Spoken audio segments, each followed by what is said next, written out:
हम सुनते हैं कि पुलिस ने किसी को उठा लिया या कभी सुनते हैं कि पुलिस ने किसी को अरेस्ट कर लिया। तो उठाने या अरेस्ट करने में क्या कोई अंतर है? मान लीजिए किसी इंसान के घर पे रात को पुलिस 2 बजे आई। सबसे पहले सवाल ये आता है, क्या रात को 2 बजे घर पुलिस आ सकती है? तो क्या रात में पुलिस आपके घर में एंटर कर सकती है? आम जनता को ये नहीं पता कि हम कम से कम ये तो जान लें कि पुलिस वाले भी हैं या नहीं। पुलिस वाला सबसे ज्यादा डरता है अपनी वर्दी जाने से, सस्पेंड होने से, प्रमोशन ना होने से। मान लो कि कोई एक पुलिस वाला है, वो किसी एक आम नागरिक से बदतमीजी से बात कर रहा है, गलत शब्दों का प्रयोग कर रहा है या धमकी दे रहा है। क्या हमें ये राइट है हम इस तरह की सिचुएशन में अपना फ़ोन निकाल कर उनका वीडियो बना सके? आपने थाने सस्पेंड हुए सुना है कभी? नहीं। पूरा थाना सस्पेंड हो जाता है। फंडामेंटल राइट्स का वायलेशन। जज होते हैं, वो एक दिन में ऑन एन एवरेज कितने केसेस की हियरिंग करते हैं? डिपेंड करता है कि वो जज किस केस को हैंडल कर रहे हैं। जो ये फैमिली कोर्ट्स होते हैं वहाँ जाओ, फटाफट केस चल रहे होते हैं, बहुत जल्दी और बहुत सारे केस लगे होते हैं, 50, 60, 70, 100 कितने भी लग सकते हैं। अगर कोई भी सरकारी एम्प्लॉय, वकील, पुलिस वाला रिश्वत लेता हुआ पकड़ा जाए तो उसे सज़ा हो जाती है, पर अगर यही काम जज करता हुआ पकड़ा जाए तो क्या उसे सज़ा होगी?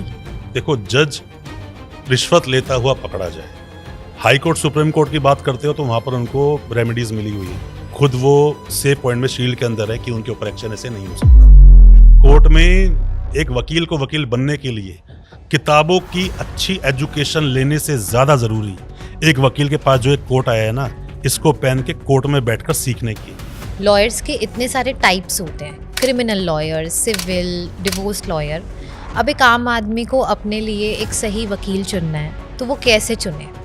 हमारे डिग्री पर या लाइसेंस पे ऐसा कुछ नहीं लिखा होता कि हम किस तरह के वकील हैं, तो आप इसका पता नहीं लगा सकते कि वो जो वकील साहब है वो एक्सपर्ट किस चीज़ में। अब प्रैक्टिस मेरी किस फील्ड में ज़्यादा है तो ऑब्वियसली बात है मैं उसका एक्सपर्ट हो जाऊंगा।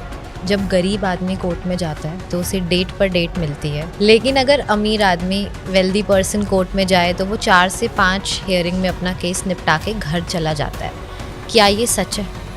गरीब और अमीर नहीं, सचेत और अचेत में डिफरेंस समझो। एक आदमी अलर्ट है, एक आदमी सुस्त है। पहले कौन पहुंचेगा? अलर्ट।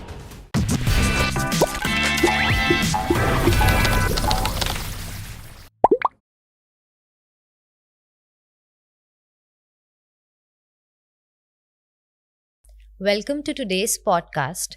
आज हम आम आदमी के उन सवालों के बारे में बात करेंगे जो अरेस्ट, एफआईआर, पुलिस, कोर्ट और जज से जुड़े हैं।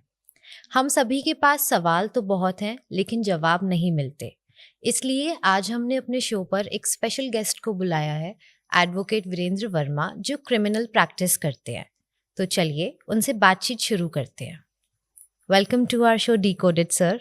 सबसे पहले आप सभी का हाथ जोड़कर धन्यवाद कि आपने मुझे कुछ ऐसी बातें बोलने के लिए इनवाइट किया जो कि आम जनता के सवाल हैं, और किताबों में उनके जवाब तो हैं बट वो सही तरह से वो सामने आम जनता तक पहुंच पाए, ये इतना इजी नहीं है। या हम ऐसा कुछ बोल दें कि लोग चाहते नहीं कि आम जनता उन चीज़ों को जाने, क्योंकि एक इंसान के पास कुछ पावर है, उसका वो मिसयूज तो कर सकता है, बट सामने वाले को उसका तोड़ पता हो तो शायद पावर का मिसयूज नहीं कर पाएगा।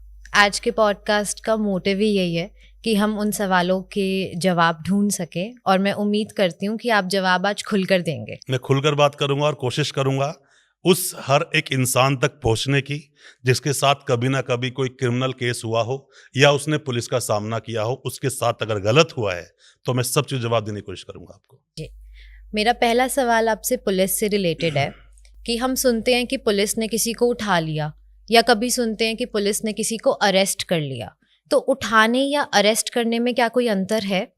देखिए, ऐसा होता है कि अक्सर आप सुनते हो कि पुलिस ने उसको उठा लिया। ये उठाना जो वर्ड है ना, ये एक देसी एक लैंग्वेज का एक शब्द है, मतलब कि जहां पर लोग बोलते हैं कि पुलिस वाले आए, उसको साथ ले गए। इसमें बहुत सारे अलग अलग रूट्स और ब्रांचेस बन जाते हैं। मान लीजिए किसी इंसान के घर पे रात को पुलिस 2 बजे आई। सबसे पहले सवाल ये आता है, क्या रात को 2 बजे घर पुलिस आ सकती है? इसके बाद सवाल ये आता है, घर पर तो पुलिस आई, बेल बजाई, जैसे गेट खुला सीधा अंदर एंटर कर गई, तो क्या रात में पुलिस आपके घर में एंटर कर सकती है? रात को ही घर में ही उसको हथकड़ी लगाई, साथ लेकर चले गए। इवन आम जनता को ये नहीं पता कि हम कम से कम ये तो जान लें कि पुलिस वाले भी हैं या नहीं।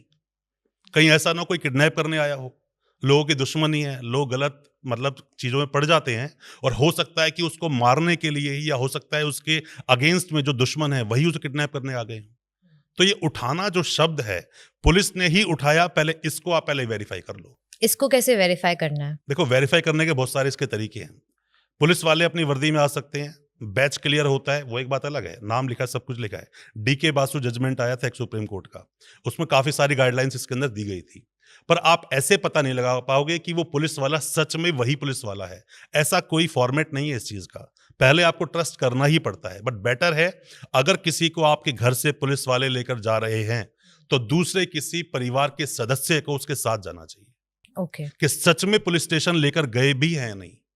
बहुत सारे केस आपको देखने को मिलेंगे कि किसी इंसान को उठाकर ले गए, मतलब घर से पुलिस स्टेशन ले गए, कस्टडी बोल सकते हो आप इसको, कस्टडी में लिया और ले गए। कस्टडी घर में भी अगर पुलिस की कस्टडी में आप हो तो घर में बिठा लिया, तो वो भी एक तरह की अरेस्ट का ही काम करता है।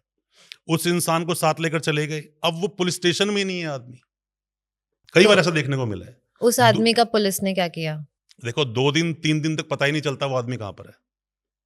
जो समझदार है उसको तो बड़े एक क्लियर सा मैं एक बहुत आसान तरीका बताता हूँ। एकदम से जो पुलिस का हेल्पलाइन नंबर है 112, कॉल करो और ये बोलो कि इतने बजे इस वक्त कुछ लोग आए और मेरे घर से ये सदस्य है जिसको पुलिस वाले साथ ले गए।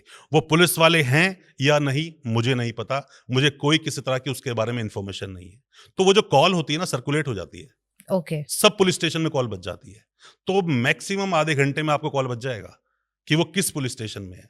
और जो ये इल्लीगल कस्टडी में रखते हैं ना, मारना पीटना गालियां देना 2-4 दिन रखना, ये उसी वक्त इल्लीगल कस्टडी खत्म हो जाती है, क्योंकि 24 आवर्स में मजिस्ट्रेट साहब के पास, नियरेस्ट मजिस्ट्रेट वर्ड लिखा हुआ है, उनके पास ले जाना ही पड़ेगा। अगर टाइम ज्यादा हो गया और आपने ये प्रूव कर दिया कि नहीं 24/7 मतलब 24 आवर्स का टाइम नहीं, 2 घंटे मतलब इसमें ज्यादा भी हो गए हैं, 1 घंटा भी ज्यादा हुआ है, इमीडिएटली छोड़ना पड़ेगा। यही देश का कानून बोलता है। तो अरेस्ट करने में और उठाने में बेसिक डिफरेंस क्या है? अरेस्ट तब होगा जब अरेस्ट मेमो बनेगा। ओके। अरेस्ट अगर किसी को करना है, डीके बासु के जजमेंट को पढ़ना जरूरी है उसके लिए, और इसमें अलग अलग तरह की गाइडलाइंस हैं। अब अरेस्ट पुलिस क्या सबको कर सकती है? जरूरी नहीं है। अब कोई ऐसा ऑफेंस है, नॉर्मल 323 के ऑफेंस की बात करते हैं, लड़ाई झगड़े की, किसी ने किसी को थप्पड़ मारा, तो ऐसे में ज्यादातर क्या होता है, पुलिस वाले फोन करके बुलाते हैं, वही पुलिस स्टेशन आ जाओ। ओके। एक बड़ा सिंपल वे में समझ सकते हो कि अगर आपको एप्रीहेंशन है कि पुलिस मुझे अरेस्ट करेगी, तो पुलिस फोन करके नहीं बुलाएगी, वो सीधा आपके घर पहुंच जाएगी। घर पहुंच जाएगी, कहाँ काम करते हो वहां पहुंच जाएगी, और जाकर अरेस्ट तभी अरेस्ट होगा जब अरेस्ट मेमो बनेगा। और अगर पुलिस आपको अरेस्ट करने आए तो आपको लगता है अरेस्ट तो होना ही है, तो जी। पुलिस को बोलो कि मुझे अरेस्ट कर लो, अरेस्ट मेमो यहीं बैठ के बना दो। अक्सर ये पुलिस की कार्रवाई पुलिस स्टेशन में होती है। और जो फंडामेंटल आपके राइट हैं, जिसका गारंटर खुद सुप्रीम कोर्ट है, guarantee without guarantor is nothing. तो पुलिस को सर्वे सर्वा मान लेना ये आपकी भूल है। पुलिस को ये मान लेना कि वो भगवान से बड़ा है, ये मुझे अरेस्ट ही कर लेगा, पुलिस स्टेशन ले जाए, गालियां भी देगा, मुझे मारेगा भी, मुझसे पैसा भी ऐंठ लेगा, तो ये सिर्फ आपकी लाचारी है। इसमें आप अपने आप को विक्टिम भी नहीं बोल सकते। मैं आपको ना समझ तो बोल सकता हूं कि आपको कानून की जानकारी नहीं, बाकी सब जानकारी है। फेसबुक व्हाट्सएप पे क्या चल रहा है, कौन नया हीरो आया, कौन चला गया, तो इन्फॉर्मेशन है, बट जो जानकारी होनी चाहिए वो नहीं है। तो अगर किसी आम आदमी के घर अब पुलिस अरेस्ट मेमो लेकर उसे अरेस्ट करने आए, तो हमें कौन कौन सी बातों का ध्यान रखना चाहिए या हमें क्या करना चाहिए? हमारा अगला स्टेप क्या होना चाहिए? देखो कोई भी पुलिस वाला पुलिस मेमो, जो आप अरेस्ट मेमो बोल रहे हो, जी। वो लेकर आए, ये एक आम इंसान का सवाल है। ऐसा होता नहीं है। पुलिस आपके घर आई, पहले जनरल समझिए होता क्या है। पुलिस वाले आपके घर पर आए या आपके ऑफिस में गए, वो सर्च भी करना शुरू कर देते हैं, फालतू के सवाल पूछते हैं, ऐसे सवाल जिसका कोई सर पैर नहीं है। जैसे कि आपके घर पर आए, एक रूम में बैठे हुए हैं, उनमें से पुलिस वाला उठेगा, मुझे बाथरूम जाना है। बाथरूम में क्या रहा सवाल पूछता है आपसे वो, क्या आप टोपी लगाते हो? बाथरूम में टंगी थी। क्या आप ऐसा करते हो? वो बाथरूम मैंने देखा है। उसका क्या मतलब मेरी पर्सनल लाइफ में झांकने का? जी। क्या कोई इंसान आपकी पर्सनल लाइफ में झांक सकता है? नहीं। राइट ऑफ प्राइवेसी नाम का एक वर्ड होता है, जो जी। फंडामेंटल आपका राइट है। पुलिस वाले हरकतें करते हैं और आकर सवाल पूछना। दूसरी बात, सीधा बोलते हैं थाने चलो। थाने चलो नहीं, चल थाने बताते हैं तेरे को, ये एक बात बोली जाती है। और वहां पर जो लोग बैठे हैं, जिनको कानून के बारे में नहीं पता, बेचारे कुछ कर नहीं पाते, लाचार हैं वो लोग। मैंने ये भी देखा है कि पुलिस वाले वहां पर आके हथकड़ी लगा देते हैं क्या हथकड़ी लगाने की परमिशन देश का कानून देता है, संविधान देता है? आर्टिकल 21 लाइफ एंड लिबर्टी, जिंदगी जीने का नहीं, जिंदगी भरपूर जीने का अधिकार है हर उस इंसान को जो भारत का नागरिक है। ऐसा नहीं है कि मतलब जो ऐसे बहुत सारे राइट्स होते हैं जो श्रिंक तो हो सकते हैं बट एब्सोल्यूट छीन लिया जाए, ऐसा नहीं हो सकता। ओके। तो आपको घर पे कोई पुलिस वाला अरेस्ट करने के लिए आया, पहले तो ये बोले कि अरेस्ट करने आया, जरूरी नहीं है। कई बार मैंने देखा, मेरे बहुत सारे कॉल आते हैं मेरे पास कि सर पुलिस वाला घर पे आया, क्या करूं? अरे पुलिस वाला आया, पहले आया कौन ये तो देखो। एक हवलदार आया है जी। हवलदार हो सकता है आपको सम्मान देने आया हम्म, हो सकता है पासपोर्ट की इंक्वायरी पड़ोसी की हो रही है, आपसे पूछने आया हो। ये भी हो सकता है किसी ने कुछ बोला, वो जो बीट वाले होते हैं ना, कई बार ये भी आ जाते हैं, बीट वाला आया हो, जी। बिना बात में डर जाते हो, जैसे ही बेल बजी सिट्टी बिट्टी गुल, ऊपर देखा पुलिस वाला खड़ा है, काम खत्म हो गया। और ये जो हम बोलते हैं ना पड़ोसी क्या सोचेंगे, सबसे बड़ी तो ये प्रॉब्लम है। जी। सबसे बड़ी कि सबसे बड़ा रोग कि क्या कहेंगे लोग, ये जो है ना आसपास की बातें, थोड़ा साइड रहना चाहिए, क्योंकि आपके साथ जो हुआ आप ही भुगतोगे उस चीज को। पुलिस अरेस्ट करने आई, हाँ आपके घर पे कोई ऐसा ही आ गया सब इंस्पेक्टर, 2 स्टार लगे हुए हैं, 1 स्टार लगा हुआ है, तो आप समझ लो कुछ मामला थोड़ा सीरियस हो सकता है, क्योंकि उसको अरेस्ट करने की पावर है उसके पास। आपके पास, आप दिल्ली में रहते हो, पुलिस वाले हरियाणा से आए हैं, लिखा होता है ना साइड में जी।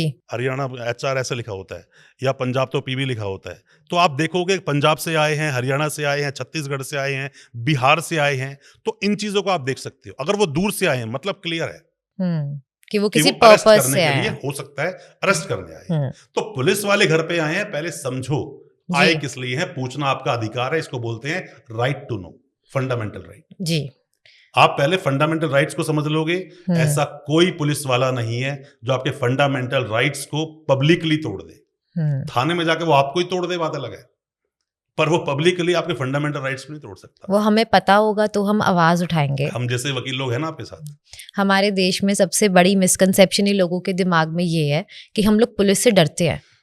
मिसकंसेप्शन नहीं है, डर है। हाँ, और डर क्या है? बहुत ज्यादा है। मैं ना आपको एक बात बताता हूँ कि बहुत सारे, हालांकि एक्ट को हमने देखा, एक्ट को पढ़ा, पॉक्सो एक्ट में एक सेक्शन 43 है, 43।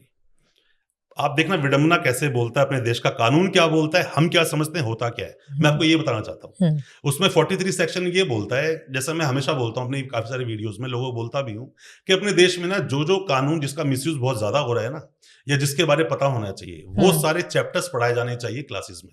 इन चीजों को समझने के लिए, जैसा मैंने आपको बताया कि ये चैप्टर्स पढ़ाए जाने चाहिए स्कूल में, उसका बड़ा एक आसान तरीका, मैं क्यों लिंक कर रहा हूं उसको, पॉक्सो एक एक्ट है 2012 का, protection of children from sexual offences. Total 46 sections है। 43 सेक्शन ये बोलता है कि जब ये एक्ट है ना, उसमें मेंशन था कि इसके बारे में ब्रॉडकास्ट किए जाएंगे, इसमें टेलीविजन पे बताया जाएगा, रेडियो में बताया जाएगा पॉक्सो एक्ट क्या है।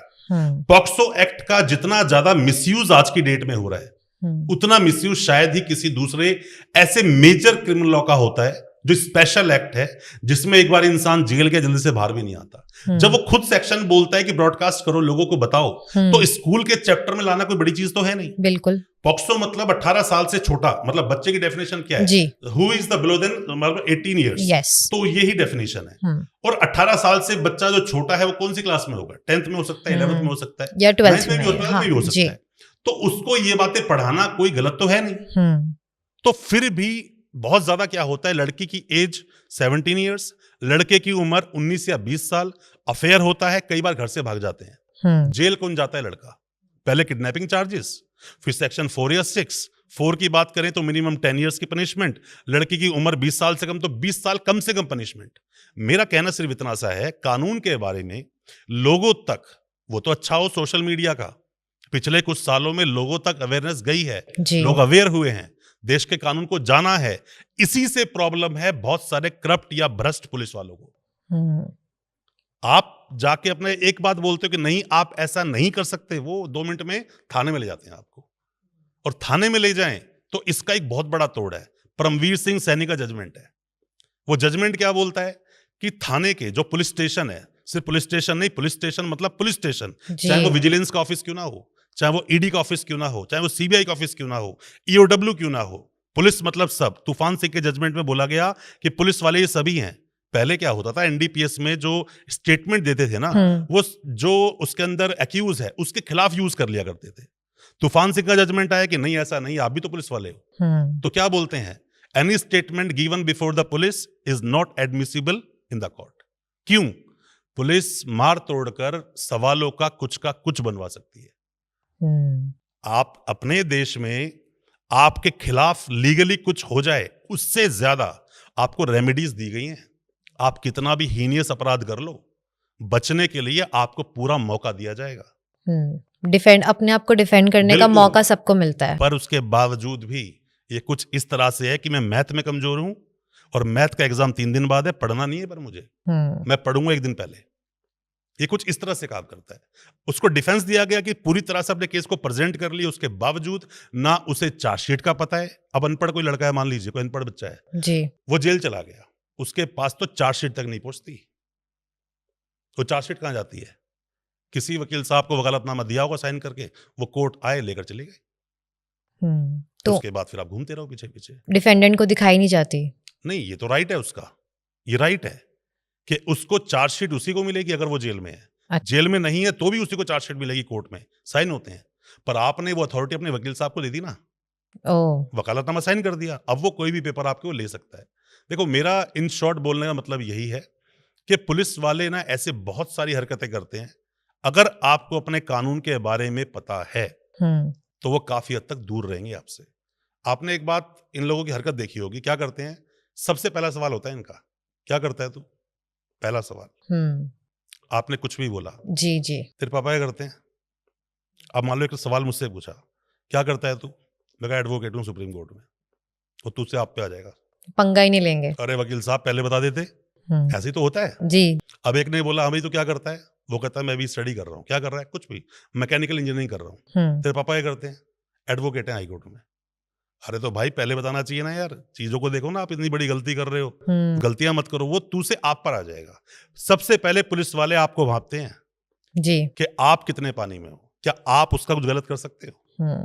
पुलिस वाला सबसे ज्यादा डरता है अपनी वर्दी जाने से, जी, सस्पेंड होने से, प्रमोशन ना होने से।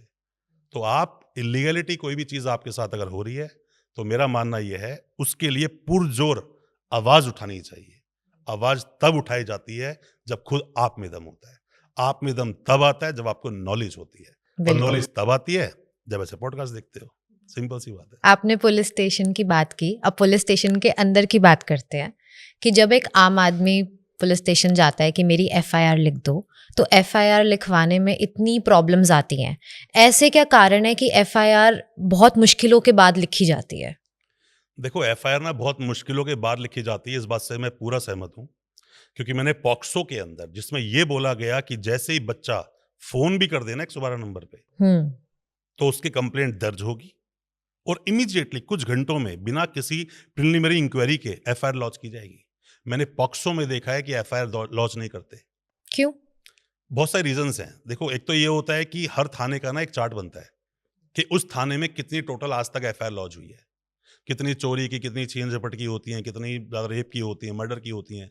तो एक थाने में जितनी ज्यादा एफआईआर लॉन्च होती है, उसका ऊपर एसीपी डीसीपी जो बैठा है उससे पूछता है कि क्या कर रहा है भैया सच्चो, कि इतने क्राइम्स क्यों बढ़ रहे हैं, कैसे बढ़ रहा है तेरे एरिया में। तो पहले तो ये बहुत सारी एफआईआर को, बहुत सारे मामले आप देखोगे, आप थाने तक पहुंचते हो बट पुलिस वाले खुद ही मीडिएशन करा रहे होते हैं। जी, अरे छोड़ना यार, मीडिएशन कर ले, कोई बात नहीं, मारा ही तो है, कोई बात नहीं, तो इससे इतने पैसे ले ले, होता है ना ऐसा। तो एफआईआर लॉन्च नहीं करते, उससे उस पुलिस वाले का काम भी तो बढ़ता है। आप मुझे बताओ, मैं हूं, बिना पैसे के मुझे काम करना पड़ रहा है, पैसा तो कंफर्म मिलना ही है, सरकारी सैलरी तो मिलनी ही मिलनी है मुझे, मैं एक्स्ट्रा काम क्यों बढ़ाऊं? मैं उसकी एफआईआर, जैसे एफआईआर लॉन्च होकर मेरे पास आएगी, उस केस का आईओ मैं बन गया, इन्वेस्टिगेटिंग ऑफिसर, तो काम तो मेरा बढ़ गया ना। कोर्ट भी जाना है, अगर रेप केस है 64 के बयान भी कराने हैं, सारी चीज इकट्ठी करनी है। अगर कोई मर्डर केस हो गया, क्राइम सीन पे जाना है, क्राइम सीन क्रिएट करना पड़ता है, काम बढ़ता है उसके अंदर। और थाने की रेपुटेशन तो डाउन होती है, ये भी मानता हूं, और बहुत सारे मामले जो पैसे पर आते हैं वो जी। तो ऐसा नहीं, जो आम आदमी है वो भटकता है। बट अब किसी आम आदमी को एफआईआर लिखवानी है और सामने से पुलिस वाले ने मना कर दिया कि हम दर्ज नहीं करेंगे, तो ऐसे केस में हम क्या करें? देखो, बड़ा कॉमन सा जवाब सभी लोग देते हैं, पर मैं थोड़ा अलग जवाब दूंगा उसका। लोग क्या बोलते हैं कि आपकी एफआईआर लॉन्च नहीं हुई, तो जो 56(3) का प्रोसीडिंग है ना, देखो अपने देश में ना, जो पहले भी जो क्रिमिनल लॉज की बात हम करें, आईपीसी, सीआरपीसी, एविडेंस एक्ट, अभी बीएनएस, बीएनएसएस और बीएसए, ठीक, ये 2023 में चेंजेस हुए। ऐसा नहीं है कि पूरा कानून बदल गया, ऐसा नहीं है बिल्कुल भी। कुछ सेक्शंस को बदला गया, आई एग्री। कुछ सेक्शंस ऐड किए गए, आई एग्री। बट पूरा कानून बदल गया, ऐसा नहीं।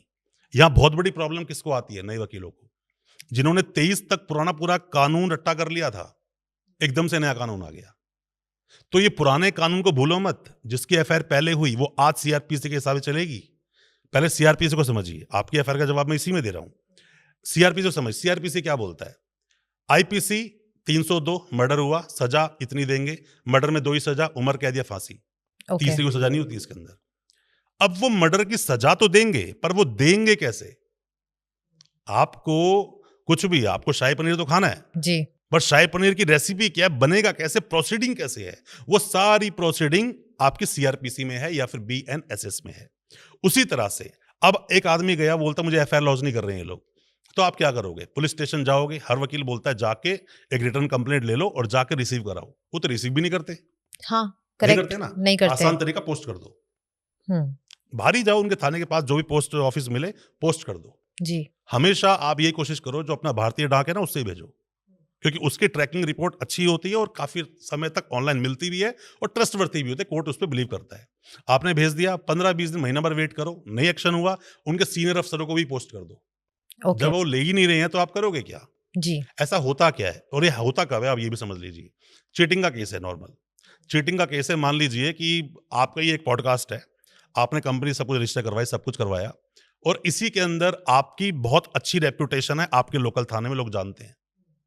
इसी में एक सवाल और भी आता है। सवाल ये आता है कि भाई जो ये जितने भी, अगर मैं मीडिया की बात करूं, मीडिया में केस चला गया तो मेरा केस सुनेंगे कि नहीं सुनेंगे? कि सेम तो आती है बातें, क्योंकि जिसकी ज्यादा रेप्यूटेशन चल रही है उसकी बात कम सुनी जाएगी, मतलब उसके बाद पहले सुनेंगे और मैं कंप्लेंट, मेरी बात सुनी नहीं जाएगी।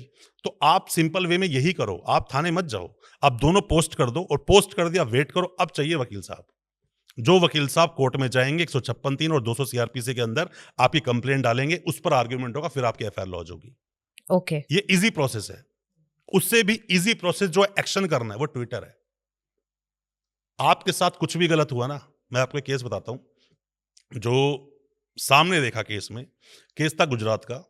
मेरे क्लाइंट को पुलिस वालों ने, मतलब उसकी पहले एंटीसिपेटरी बिल्कुल जा रहा था, बट हमने उसको परमिशन दिलवाई कि आप जाके 41A का नोटिस के देखा जाता है। मैक्सिमम पनिशमेंट अगर 7 ईयर्स की, तो नोटिस देना मैंडेटरी है। अरनेश कुमार का जजमेंट आया, सत्येंद्र कुमार अंटिल का जजमेंट आया, और भी जजमेंट्स है, विहान कुमार का जजमेंट भी आया। तो सब जजमेंट्स जो मैं शॉर्ट में क्यों नहीं बोलता हूँ, लीगलिटी में क्यों नहीं जा रहा हूँ या जजमेंट पे या सेक्शन, इसलिए नहीं बोलता हूँ कि आम जनता को शायद समझ ना आए। जी। तो मैं मेन मुद्दे की बात इसलिए आपसे कर रहा हूँ। तो इसमें उसको अरेस्ट कर लिया और झूठी स्टोरी बना दी कि ये आदमी मेरा एम्प्लॉय था और इस आदमी ने मेरा इतना पैसा हड़प लिया, ये कर लिया, वो कर लिया। सुप्रीम कोर्ट क्या बोलता है? क्लियर कि अगर चीटिंग है तो from the very beginning cheating की इंटेंशन होनी चाहिए।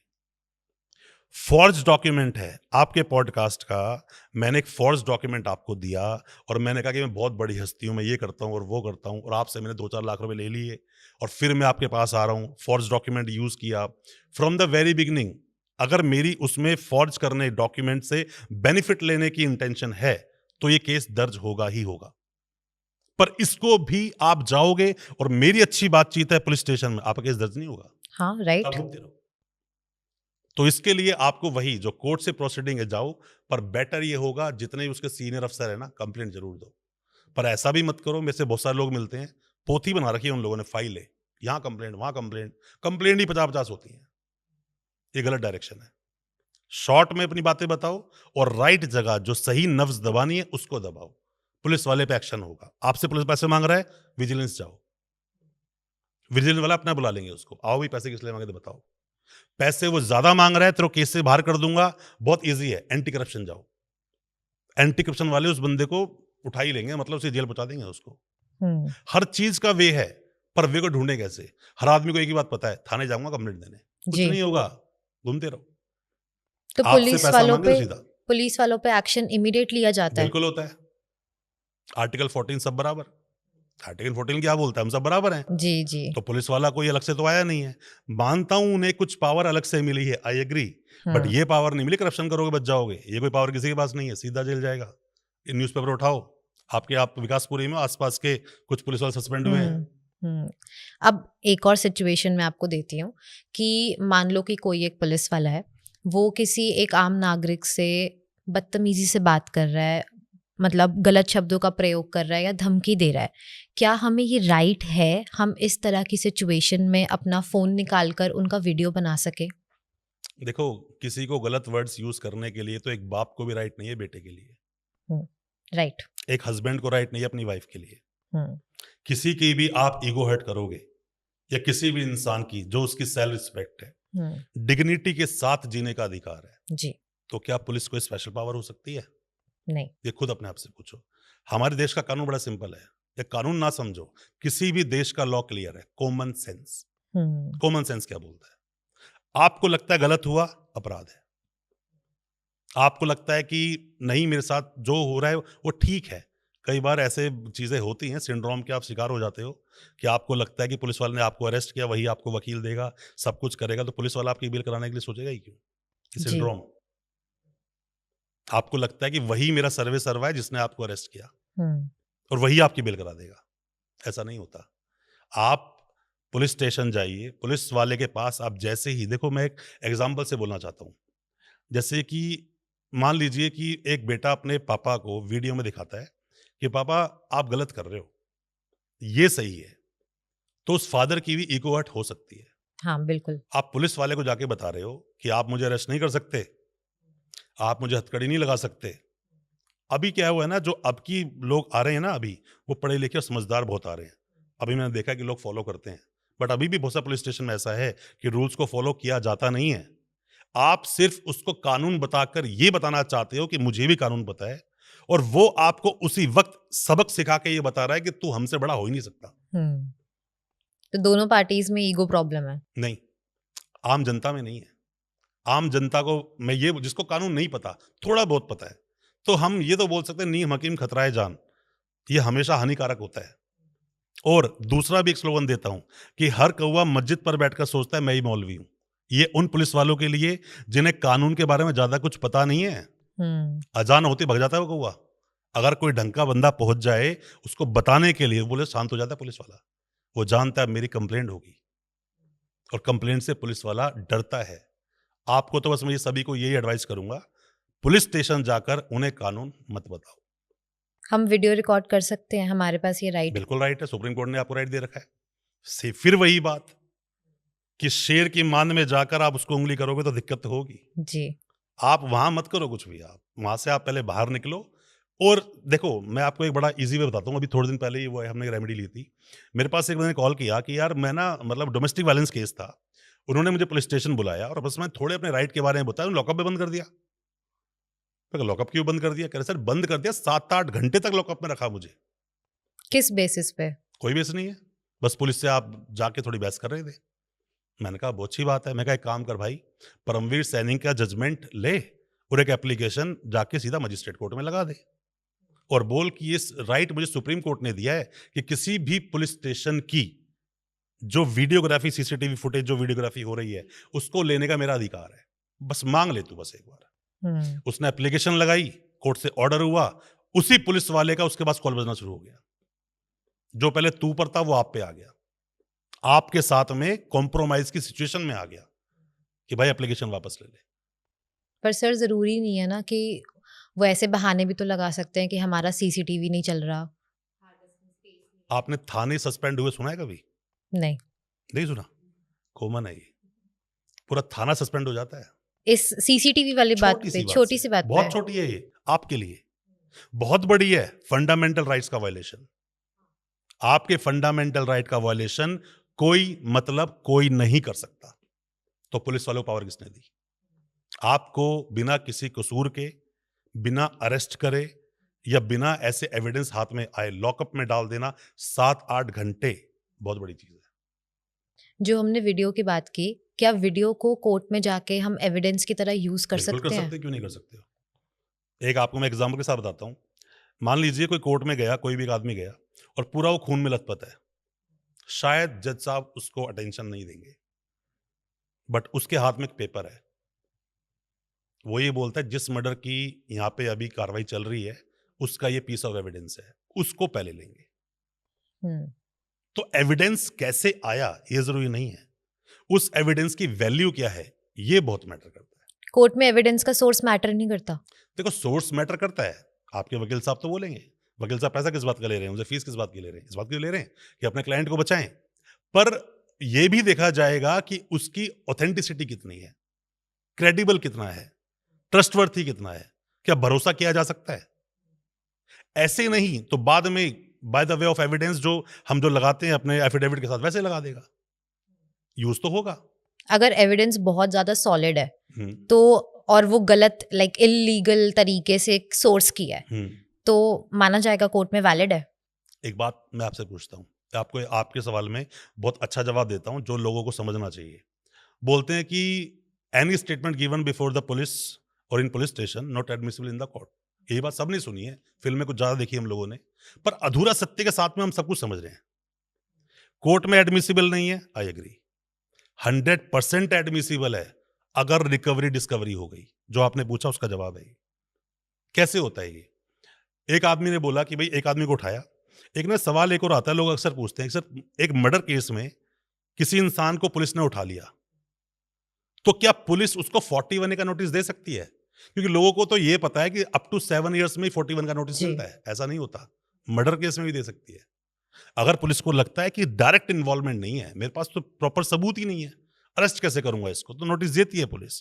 अब एक बंदे को उठा लिया, अब उससे पूछताछ शुरू की, बता भाई कैसे हुआ। अब उसको मारना पीटना शुरू किया। क्या मारना पीटना एडमिसिबल या किसी भी तरह से लीगल है? नहीं है। पर ये आउट ऑफ द कोर्ट या आउट ऑफ द लॉ या फिर आउट ऑफ द रूल, ये चीजें होती हैं चीजों को गुलवाने के लिए। कभी कभी तो थोड़ा तेज आवाज बोलता है कोई पुलिस वाला तो सब कुछ बक देता सामने वाला, ऐसा ऐसा हुआ। तो ये जो उसने पूछा, उसने बोला बता भाई मर्डर किसने किया, नहीं बताया। एक थप्पड़ मारा तो उसने बोला इसने किया। ठीक, कैसे किया? उसने बोला इस चाकू से मारा। वो चाकू कहां पर है? कह रहा मेरे उस घर की टांड पे रखा हुआ है या मैंने वहां पर मिट्टी में दबाया हुआ है। अभी तक इसकी कोई वैल्यू नहीं है। लेकिन अगर वो चाकू अब मिल वो गया, साथ लेकर जाएंगे, उस चाकू को रिकवर करेंगे, इसको बोलते हैं रिकवरी और डिस्कवरी। ओके, अब ये एविडेंस बन गया।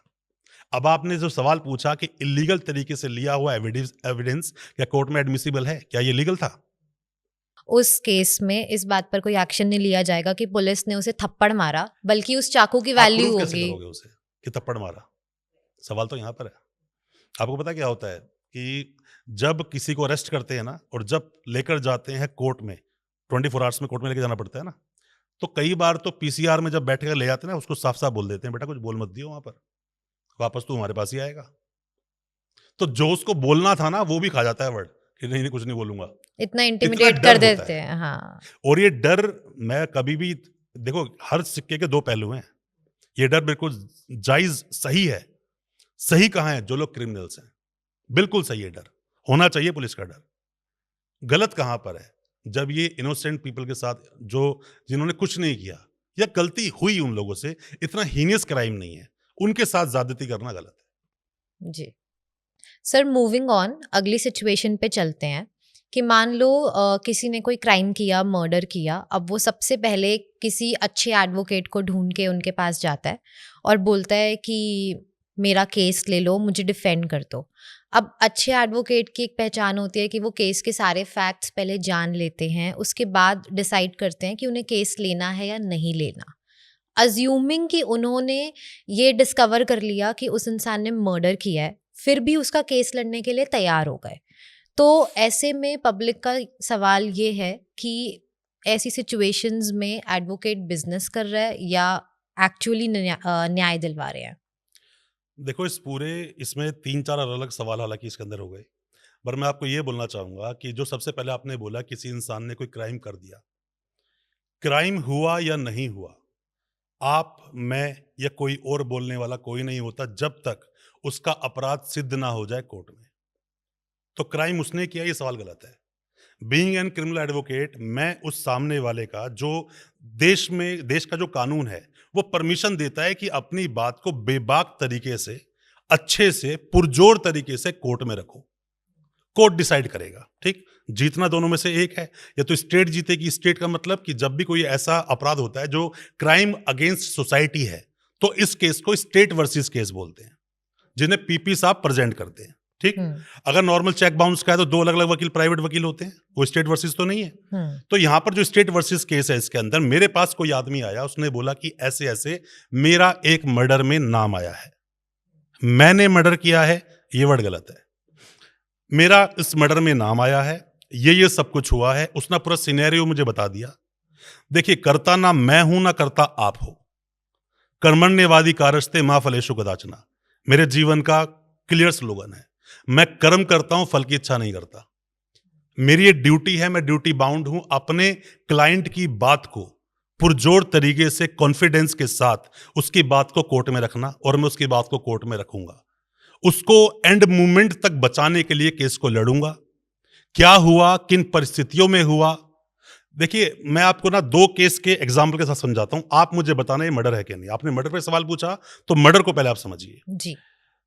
एक लड़का जाता है अपने ससुराल में, दोनों फैमिली के बीच में डिस्प्यूट चल रहे हैं, वो बैठते हैं, वहां चाय नाश्ता करते हैं, उसका साला उसे गालियां देना शुरू करता है, बातें बढ़ती चली जाती हैं। इतने में इतनी बात बढ़ जाती है कि सामने एक शीशे का ग्लास रखा होता है, वो उठाकर फेंक कर मारता है, उसके ससुर के सर पे लगता है और वहीं मर जाता है। अब ये आम जनता के लिए मर्डर है। 3 चीज जरूरी होती है किसी भी क्राइम को होने के लिए: इंटेंशन, प्रिपरेशन, मोटिव। मैं घर पे गया बात करने के लिए, तो क्या मैं उसको जान से मारने के लिए गया था? नहीं। दूसरा आता है प्रिपरेशन, क्या मैं वो गिलास अपने घर से लेकर गया था? आता है मोटिव, मैं गया हूं घर, उनके घर पर जाकर बात करने के लिए, वापस अपने परिवार को चलाने के लिए। तो क्या मोटिव है उनको मारने का? नहीं। ये ऑल ऑफ द सडन ऐसा प्रोवोकेशन में सामने वाला आदमी मर गया जिसको मैं मारना नहीं चाहता था। तो मैं ये बोल दूं सामने वाले ने उसका मर्डर कर दिया, ये गलत है। एक केस को डिटेल में समझना बहुत जरूरी है। हो सकता है वो सामने वाला एक्सीडेंटली मर गया हो जी। कभी कभी किसी को गुड फेथ में, गुड फेथ क्या है, मान लीजिए कि सामने एक बंदा बैठा है जो कि गोलियां चला रहा है, गोलियां चला रहा है, और वहीं से एक बहरा है कोई जो मेरा रिलेटिव है, वो भी उन झाड़ी के पीछे से आ रहा है मेरे घर आने के लिए, उसको सुनाई दे रहा है गोलियां चल रही हैं। जब वो गोलियां चला रहा है तो मुझे अपने परिवार को बचाने के लिए मैंने फायर किया, और सीधा गोली उस बहरे के जाके लग गई। तो यहां क्या मेरा उसको मारने का कहीं से ही मोटिव है? नहीं है। इंटेंशन भी नहीं है। मैं उसको मारना चाहता था, अपने परिवार को बचाना चाहता था। ऐसे बहुत सारे केसेस होते हैं। आप ऐसा मत समझो कि सामने मर्डर ही हो गया, 2 दोस्त तीसरी मंजिल पे खड़े हैं, होते होते बस दीवार से टेक लगा रखा, दीवार टूट गई, नीचे आ गिर के मर गया, तो क्या मैंने उसको मार दिया? तो ऐसा नहीं है। एक वकील जब कभी भी केस को हाथ में लेगा, उसकी तह तक जाएगा, पहले फैक्ट को समझेगा। सबसे बड़ी चीज क्वेश्चन ऑफ लॉ, कि कानून क्या बोलता है। उससे बड़ी चीज, सारी बातें किताबों में नहीं लिखी हैं, बहुत सारी बातें जजमेंट से आती हैं, कि किस केस में कहां पर इंसान को छोड़ देना चाहिए, किस केस में कहां पर नहीं छोड़ना चाहिए। दहेज हत्या तब तक दहेज हत्या केस नहीं है जब तक कि उसमें कोई डॉरी डिमांड ना की गई हो। 7 साल के अंदर लड़की गई शादी कर कर, और वहां पर कोई भी अननेचुरल डेथ उस लड़की की हो गई, तो ऐसे में पूरे परिवार को उठा के जेल में डाल देते हैं। यही है सिस्टम, यही चलता है जी। और लड़के को बोलते हैं कि 7 साल में, जो प्रिजम्पशन है कि लड़की की अगर सुसाइड उसने की है तो तूने उसको परेशान किया होगा। क्या ये नहीं हो सकता कि लड़की प्रॉब्लम में थी, या फिर उसको मेंटली डिस्टर्बेंस थी, पहले भी अटेम्प्ट कर चुकी थी? ये भी हो सकता है। तो हमने उसको परेशान किया, जरूरी नहीं है। तो क्वेश्चन बहुत सारे होते हैं। तो मैं ऐसे में केस लूंगा, केस को अच्छी तरह से प्रेजेंट करूंगा। यह अधिकार मेरे देश का कानून मुझे देता है। उसने क्या तो किया और क्या नहीं किया। An accused is innocent until proven guilty, यही स्लोगन लेके चलता हूं। और कर्मण्येवादी कारस्ते मां फलेषु कदाचन, मैं कर्म करूंगा, फल की इच्छा नहीं करूंगा। आप क्रिमिनल प्रैक्टिस कर रहे हो, सबसे ज्यादा रिस्की फील्ड में हो, तो माय नेक्स्ट क्वेश्चन इज कि अब कोर्ट में 2 पार्टीज जाती हैं केस लेके। अब क्रिमिनल है, उसे सजा हो गई 2 साल, 5 साल, 10 साल। अब ये भी तो पॉसिबल है कि वो क्रिमिनल आपको या फिर जिसने इल्ज़ाम लगाया है उसकी फैमिली को धमकी दे। तो आप ऐसी धमकियों से कैसे डील करते हो? हम जिस फेटर्निटी से आते हैं ना, वहां पर डर जैसी चीज कोई होती नहीं, और हम सभी एक कश्ती के सवार हैं। आप बीइंग एन हिंदू मैं एक बात बोलूंगा, सनातन धर्म एक बात बोलता है कि गलत का साथ देने वाला भी गलत होता है, पर जब वो अपनी ड्यूटी कर रहा हो तो गलत नहीं हो सकता। बहुत बढ़िया एक बात बोली है कि चलती चाकी देखकर दिया कबीरा रोए और दो बाटन के बीच में साबुत बचा ना कोई। बचता कोई नहीं है। गलत कब होगा? जब मैं उन लाचार लोगों का पैसा खा जाऊंगा, जो लोग किसी किसी तरह से अपने गहने बेचकर, घर पे अपनी जमीन को गिरवी रखकर, पैसा उधार मांगकर मुझे ला कर दें और मैं उनका काम ना करूं। आपने शायद जोली LLB 2 मूवी देखी होगी। जी। जब जमीर आवाज लगाता है ना, तो ये पूरी कायनात ना उसको जितवाती है। वो कहती है कि अब ये जमीर से केस लड़ रहा है। तो आपको ये देखना होगा कि जब मेरा केस को प्रेजेंट किया जा रहा है, तो वो वकील साहब सिर्फ पैसे के लिए लड़ रहे हैं या वो सच में उस केस को पूरी शिद्दत से अपने एफर्ट्स भी दे रहे हैं। और अगर कोई शिद्दत से काम कर रहा है, तो मैंने तो देखा नहीं कि किसी वकील पे अटैक हुआ हो, और वकील पे अटैक कर दे ऐसा कोई तुरमका पैदा भी नहीं हुआ। पर सर फैमिलीज तो एडवोकेट्स की भी होती है, बिल्कुल होती थोड़ा सा डर तो लगता ही है अपनी तो उसकी फैमिली भी के होगी, लिए। जो हम पर अटैक करेगा फैमिली तो उसकी भी होगी। पर वो पोटेंशियली क्राइम कर सकता है ना, सकता उसमें है। ज्यादा पोटेंशियल है। देखो, क्या आप किस्मत से आगे दौड़ सकते हो? नहीं, वो तो मैं आपकी बात से सहमत हूँ। हो ही वही जो प्रभु रचि राखा। आगे बढ़कर कोर्ट के बारे में बात करते हैं। कोर्ट्स के अंदर यूजुअली इंग्लिश लैंग्वेज यूज होती है या फिर उस रीजन की भाषा का भी यूज किया जाता है? देखो, कोर्ट ना एक बहुत ही वाइड एक सवाल है, बहुत बड़ा एक मतलब पूरा एक सवाल है कि कोर्ट कौन सा कोर्ट? कोर्ट बहुत तरह के कोर्ट होते हैं, ट्रिब्यूनल्स भी होते हैं, हम्म कोर्ट भी है। आप मजिस्ट्रेट कोर्ट जा रहे हो, सेशंस कोर्ट जा रहे हो, हाई कोर्ट जा रहे हो, सुप्रीम कोर्ट जा रहे हो। हम्म हाई कोर्ट दिल्ली की लैंग्वेज इंग्लिश है। हम्म क्या सभी हाई कोर्ट की लैंग्वेज इंग्लिश है? नहीं। ओके। आप मध्य प्रदेश जाओगे, लोग हिंदी में आर्गुमेंट कर रहे हैं। बिहार जाओगे, लोग हिंदी में आर्गुमेंट कर रहे हैं। बहुत सारे कोर्ट है जहाँ हिंदी में आर्गुमेंट चल रहा है। लेकिन बहुत सारे कोर्ट्स में इंग्लिश में भी आर्गुमेंट है। चल रहा है। आप चंडीगढ़ जाइए, जो पंजाब एंड हरियाणा जो हाई कोर्ट है अपना, इंग्लिश में आर्गुमेंट होता है। दिल्ली में इंग्लिश में होता है, बॉम्बे हाई कोर्ट में इंग्लिश में होता है। आप अहमदाबाद जाइए, इंग्लिश में आर्गुमेंट होते हैं। बहुत सारे कोर्ट्स में इंग्लिश में ही आर्गुमेंट हो रहा है और बहुत सारे कोर्ट्स में हिंदी में भी आर्गुमेंट हो रहा है। अब सवाल एक ये आता है यहाँ पर कि आप मान लीजिए किसी ऐसे इंटीरियर कोर्ट में चले जाते हो। मान लीजिए आप कर्नाटका चले गए जी। मैं एक कोर्ट गया था पेरम्बलूर, जो कि पौंडीचेरी से भी 250-300 किलोमीटर दूर आगे जाके है। ओके। तो वहां पर वो अपनी रीजनल लैंग्वेज में ही बात कर रहे थे। इंग्लिश में भी कंफर्टेबल नहीं थे, हिंदी में तो ऑब्वियसली होंगे ही नहीं। तो जब ये किसी भी स्टेट आप जाते हो और जब उसके इंटीरियर चले जाते हो, तो वहां पर वो लोकल लैंग्वेज शुरू हो जाती है और उसी लोकल लैंग्वेज में ही वो ऑर्डर भी पास करते हैं। सिर्फ बोलना ही नहीं होता। तो डिपेंड करता है कि किस कोर्ट में आप उस केस को प्रेजेंट करने के लिए जा रहे हो। हर कोर्ट की इंग्लिश लैंग्वेज है ऐसा नहीं है। और सुप्रीम कोर्ट में इंग्लिश, टोटल इंग्लिश। बिल्कुल इंग्लिश। बट अगर किसी को इंग्लिश नहीं आती, डिफेंडेंट, विटनेस या एडवोकेट, तो वो उस केस में क्या करते हैं, कैसे समझते हैं ये भाषा सवाल ना को? मैं बहुत ही अच्छा सवाल इसलिए बोलूंगा कि मान लीजिए मैं हूं और मैं बिहार से आया और मुझे तो प्योर लैंग्वेज अपनी आती है जो मैं बोलता हूँ। जी। बिहार तो फिर भी चलो दिल्ली की लैंग्वेज में थोड़ा सा घुल मिल जाता है। एक बांग्ला कोई एक आ गया, उसने बोला सुप्रीम कोर्ट में पिटीशन मुझे फाइल करनी है, तो बंगाली से बांग्ला ही पढ़ के सब कुछ उसने किया है। जी। अगर मैं बांग्ला में उसको लिख कर दूंगा, इजीली समझ लेगा। इंग्लिश शायद उसको समझ ना आए। अगर ऐसे में मेरे क्लाइंट को ही अपना केस समझ नहीं आ रहा है, जब कोर्ट में केस जाएगा पिटीशन बनेगी जी। पिटीशन उसको समझ आनी चाहिए और ये हर वकील का कर्तव्य बनता है कि अपनी पिटीशन को बना के अपने क्लाइंट तक भेजे, जरूर भेजे और वो पढ़े। जब तक पूरी तरह से मुतमईन ना हो जाए, वो पूरी तरह से सेटिस्फाई ना हो जाए और बोले कि हां मैं यही सब बातें बोलना चाहता हूं। जो क्वेश्चन ऑफ लॉ है ना, इसका टच वकील साहब देंगे, ये काम वकील साहब का है, बट फैक्ट तो आपको क्लाइंट ही बताएगा ना। तो वो फैक्ट को क्लाइंट को पढ़वाना बहुत जरूरी है। सुप्रीम कोर्ट ने बोला जब कोर्ट में कोई गवाही होगी तो उसी की लैंग्वेज में गवाही और लिखा जाना चाहिए जिस लैंग्वेज में वो गवाही दे रहा है।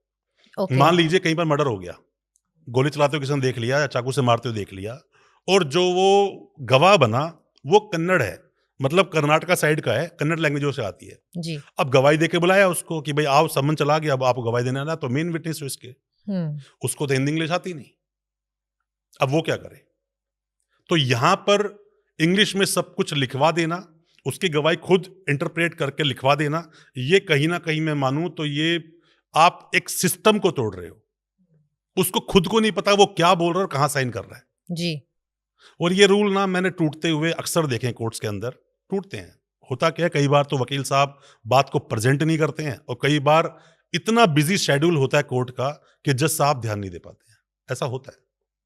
तो जिस मतलब वो पिटिशन पे साइन कर रहे हैं वो उनकी भाषा में ही होनी चाहिए। उसको समझ आनी चाहिए, भाषा में होनी चाहिए बात, वो नहीं। उसको समझ अगर आ गई तो बिल्कुल ठीक है। अगर वो उन्हें समझ नहीं आ रही और वो साइन कर रहे हैं तो हम यहाँ पे लॉ ब्रेक कर रहे हैं। देखो, एक वकील तो प्रोफेशनल मिसकंडक्ट कर रहा है हम्म।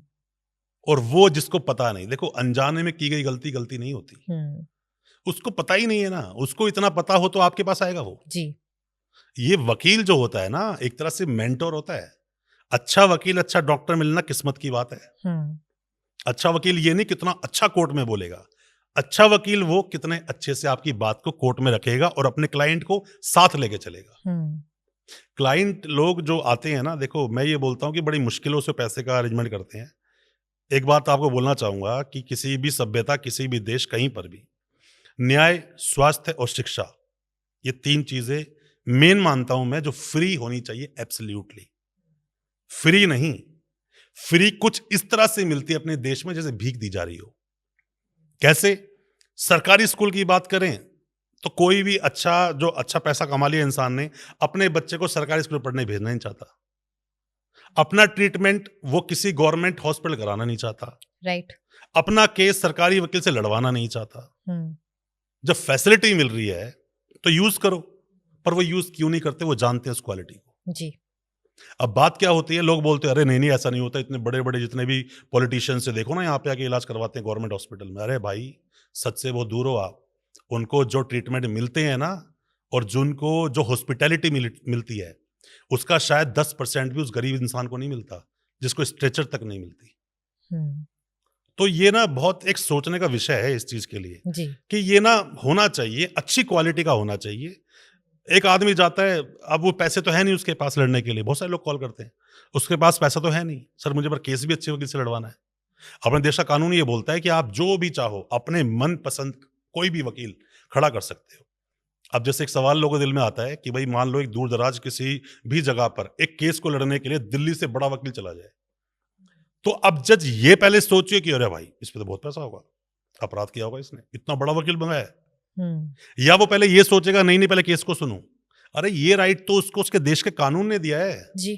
वो तो अपने कोई भी पैसों का वकील करे जो अपना वो। जी जो तो मर्जी ये करे। सोचकर केस डिसाइड करना कि इस पे बहुत पैसा होगा, चीटिंग की है तो इसने इसको हायर कर लिया, ये कोई मुद्दा नहीं है। मतलब बात का, इसमें सिर्फ बात को सुना जाए। आप कितनी ज्यादा सवाल पूछ रहे हैं कोर्ट में, ये मुद्दा नहीं है। मुद्दा ये है सवाल 1-2 पूछे पर काम के पूछे। सर थोड़ा सा पीछे चलते हैं। हम्म, जैसे आपने बताया कि किसी इंसान को अगर वो सुप्रीम कोर्ट में गवाही देने आता है, उसे कन्नड़ भाषा आती है। हम्म, अब वो भाषा तो ज़रूरी नहीं है कि जज को समझ आए या हम्म। एडवोकेट्स जो वहाँ प्रेजेंट है उन्हें समझ में आए। तो वो भाषा कैसे समझते हैं एक दूसरे मैम की? ऐसा होता है कि ट्रांसलेशन कराया जाता है। आप जब भी कभी हाई कोर्ट, सुप्रीम कोर्ट में कोई भी केस फाइल करोगे ना, तो हर पेपर का ट्रांसलेशन होता है। ओके। इवन जो इंग्लिश में एफआईआर लिखी है उसकी भी टाइप्ड कॉपी लगाई जाती है। अब आपने अगर वहां पे गुजराती के, कन्नड़ के, बांग्ला के, तेलुगु के कोई भी आपने चार्जशीट ला के दी, उसमें 90 पेजेस हैं, तो 90 को पहले इंग्लिश में ट्रांसलेट किया जाएगा। ओके। वो ओरिजिनल कॉपी लगा दो और वो 90 पेजेस जो हैं वो लगाए जाएंगे, तो उससे जज साहब समझते हैं। सबकी कन्वीनियंस के लिए। बिल्कुल, ट्रांसलेशन करा के पेपर लगाए जाते हैं, ऐसा नहीं होता। और जो वो वहां पर खड़े होके गवाही दे रहे हैं ऑन हाँ। द स्पॉट, उसको कैसे हाई कोर्ट, सुप्रीम समझते कोर्ट में हैं? गवाही नहीं होती ऐसे। देखो आपको ये समझना पड़ेगा, ट्रायल कोर्ट अलग है। ट्रायल कोर्ट मतलब ट्रायल चलाएगा। ओके। आपको ना कुछ ये ऐसे समझना होगा कि मान लीजिए किसी एक व्यक्ति को सजा सुना दी पॉक्सो में 20 साल की या उम्र कैद की। वो बोलता है कि ये सिर्फ और सिर्फ उस लड़की या बच्चे की स्टेटमेंट पे सजा सुना दी, कोई मेडिकल एविडेंस नहीं है कुछ भी। अब वो कहता है नहीं जी मेरे ट्रायल में ऐसा नहीं हुआ, सजा होने के बाद बोल रहा है वो कि मैं ये नहीं बोल पाया, मैं 2 गवाह और लाना चाहता हूं। अब जो ट्रायल में हो गया उसकी किताब वहां बंद हो जाती है। अब आप जब हाई कोर्ट पहुंचोगे तो आप ये बताओगे कि कहां कानून को सही से फॉलो नहीं किया गया, क्वेश्चन ऑफ लॉ क्या बोलता है। अब वो दोबारा ट्रायल नहीं खुलने वाला। ओके। इसीलिए बोलते हैं किसी भी वकील साहब को पहले अपने जिंदगी की कुछ साल ट्रायल कोर्ट में देनी चाहिए। क्यों देना चाहिए? जैसे बच्चे की कुंडली छठी वाले दिन बनती है ना, उसी तरह से एक जो अपराध में जिसका नाम है उसकी कुंडली लिखी जाती है उस ट्रायल कोर्ट में। अब वो पंडित जी अच्छे हैं तो बढ़िया कुंडली बनाएंगे, और पंडित जी खराब है तो कुंडली में गड़बड़ हो जाएगी। गड़बड़ हो जाएगी। तो सजा इसीलिए होती है। कई बार पॉक्सो में कंसेंट जैसा कोई शब्द है ही नहीं, और आपने कंसेंट ले लिया तो पॉक्सो में सजा निश्चित है। गलती सेक्शन 6 में नाम आ गया तो उम्र कैद छोड़ो, फांसी तक का प्रावधान है। और सिर्फ यहां मेडिकल मैच करने की जरूरत नहीं है, डीएनए मैच करने की जरूरत नहीं है। जरूरी नहीं है उसका मेडिकल हुआ, डॉक्टर ने स्टेटमेंट दी, नो। बच्चे ने बोला मेरे साथ इन अंकल ने ऐसा किया, स्टेटमेंट पे। बिल्कुल। सुप्रीम कोर्ट ने कई बार बोला है कि अगर वो जो स्टेटमेंट दी जा रही है बच्चे के द्वारा, अगर वो ट्रस्टवर्ती है, उस पर हम भरोसा कर सकते हैं। मतलब आम जनता के लिए एफआईआर एक स्टेटमेंट है जी। फिर चार्जशीट का नाम ये लोग सुनते हैं। इससे पहले और बीच की बहुत सारी कहानियां हैं। पहले कंप्लेंट होती है जो कोर्ट जाके पुलिस स्टेशन में दी जाती है। अगर वो कंप्लेंट नहीं है, बोलते ना कि एफआईआर लिखवाने के लिए पुलिस ने एफआईआर नहीं लिखी, ये बोलते कि पुलिस ने एफआईआर नहीं लिखी। ये नहीं बोलते कि मैंने गया और मेरी एफआईआर मैं नहीं लिखवा पाया। ये वर्ड अलग है जी। राइट आपका ये है कि आप पुलिस स्टेशन जाओगे, आप बोलोगे पुलिस वाला बैठ के लिखेगा, इसलिए बोलते हैं कि पुलिस ने मेरी एफआईआर नहीं लिखी। ऐसे में क्या होता है, लोग घर से लिखकर लेकर जाते हैं, ओके, जाकर देते हैं, उस कंप्लेंट को मान लेते हैं, उस कंप्लेंट से एफआईआर बनती है। एफआईआर के बाद में अगर मामला रेप का है या पॉक्सो का है तो ऐसे में फिर 164 के बयान होते हैं। बयान के बाद में फिर वो पूरी इन्वेस्टिगेशन के बाद में चार्जशीट लगती है। तो जो सजा सुनाई जाती है उस सजा के लिए उस कंप्लेंट को, इस एफआईआर को, 164 के बयान को, चार्जशीट में वही होगा जो सब बोला है। अब उस बच्चे के गवाही होगी कोर्ट के अंदर। तो अगर ये सब मैच कर गया तो सजा से उसे कोई बचा नहीं सकता, बेशक मेडिकल ना हो। और अगर यहां पर कॉन्ट्रडिक्शन है, लड़की बोल रही है 25 जुलाई को मेरे साथ हुआ, एक जगह बोल रही है नहीं उस दिन ठंड बहुत ज्यादा पड़ रही थी, जुलाई में ठंड थोड़ी होती दिल्ली में। तो अगर कॉन्ट्रडिक्शन अगर वहां पे आ रहे हैं तो सजा नहीं होगी। पॉक्सो का बहुत ज्यादा मिसयूज होता है। पॉक्सो बहुत ज्यादा सीरियस एक कानून है अपने देश का, जिसके अंदर एक बच्चा, मान लीजिए कोई आया, मैंने उसे गाल पे हाथ लगाया और बच्चे ने मां को बोला कि इन अंकल ने गलत तरीके से मेरे गाल को छुआ, केस दर्ज हो जाएगा और मैं जेल जा सकता हूं। पॉक्सो पर तो स्पेशली हमें एक एपिसोड बनाने की बनाना जरूरत चाहिए। है, लोगों तक क्योंकि इन्फॉर्मेशन पहुंचनी चाहिए। दिस इज वेरी इंपॉर्टेंट आज बिल्कुल। के टाइम पे, स्पेशली हम दिल्ली जैसे शहर में रह रहे हैं, यहाँ पर तो और भी ज्यादा जरूरी है क्योंकि यहाँ पर तो न्यू पॉक्सो कोर्ट्स बन रहे हैं। एक और ज्यादा बुरी बात बताता हूं मैं आपके, इसके अंदर क्या होता है कि वैसे तो ये बोलता है कि जब भी कोई अपराध कहीं दर्ज होगा तो उसमें सामने वाले जब ट्रायल चलेगा ना उसको इनोसेंट मानेंगे और ट्रायल चलेगा, बाद में डिसाइड होगा। जो मैंने बोला, an accused is innocent until proven guilty, इसको थोड़ा चेंज कर दीजिए, an accused is guilty until proven non guilty. ये पॉक्सो बोलता है। पॉक्सो का सेक्शन 29 यही बात बोलता है कि अब वो सामने वाला प्रूव करेगा कि उसने अपराध नहीं किया। यहां पर ऐसा नहीं है कि सामने वाले को इनोसेंट मान के ट्रायल चला जाएगा, नो। अगर सेक्शन 3, 5, 7, 9 ये सेक्शंस हैं जिसमें डेफिनेशन लिखी है, अपराध की बात करता है 4, 6, 8, 10, 12 ये अपराध लिखे हुए हैं, कितनी सजा दी जाएगी। तो ये जब रक्षा की भक्षक बन जाए, पॉक्सो उन लोगों के लिए बना है। बात सही है जी। कोर्ट के बारे में एक और बात सुनने में आती है कि जब गरीब आदमी कोर्ट में जाता है तो उसे डेट पर डेट मिलती है, जैसे सनी देओल का डायलॉग है, तारीख पर तारीख, तारीख पे तारीख। लेकिन अगर अमीर आदमी, वेल्दी पर्सन कोर्ट में जाए तो वो 4 से 5 हियरिंग में अपना केस निपटा के घर चला जाता है। क्या ये सच है? देखो, ऐसा मैं इसमें सच्चाई तो नहीं मानता, पर इसमें कमी थोड़ी सी क्या मानता हूं मैं इसके अंदर। गरीब और अमीर नहीं, सचेत और अचेत में डिफरेंस समझो। एक आदमी अलर्ट है, एक आदमी सुस्त है, पहले कौन पहुंचेगा? अलर्ट। यस। होता क्या है इसके अंदर कि एक आदमी गया, मैंने ऐसा देखा है कि लोग ना, एक बड़ी फेमस सी बात है, एक बार क्या हुआ, एक आदमी एक कोर्ट में गया, उसे केस लड़वाना था। एक बाहर वकील साहब बहुत जल्दबाजी में थे, उनसे बोला यार केस लड़वाना है, उनको लगा बात करके कि ये मेरा केस जितवा सकता है। उसने बोला यार मैं इस केस लड़े 3 लाख रुपये फीस लूंगा, मेरा टाइम नहीं है, और तू मेरा कार्ड ले ले, बात कर लियो मेरे से, मैं कर लूंगा किस केस को। उसने कहा बहुत ज़्यादा फीस है। वो आगे गया, एक और वकील साहब मिले, वकील साहब ने बोला कि ये केस करवाना है। उसने बोला फीस, कह रहा उस वकील ने कितने बताए? कह रहा 2 लाख, कह रहा 50,000 में कर दूंगा। ठीक है, हम्म। उस केस को करना शुरू किया। केस लड़ने के बाद में 2-4-5 साल के बाद में, क्योंकि अपने देश में न्याय थोड़ा, न्याय नहीं बोलता, केस खत्म बड़ा लेट होता है, न्याय मिलना तो बात की बात है।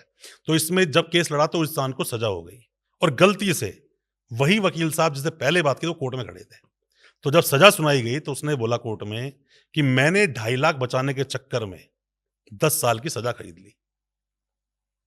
अब बात क्या होती है इसके अंदर, मैं बोलना क्या चाहता हूं, आपके साथ अगर वकील साहब, सचेत वकील साहब नहीं खड़े हैं, जो अलर्ट रहना चाहते हैं, एक्टिव हैं, तो वो डेट को छोटा भी करा सकते हैं।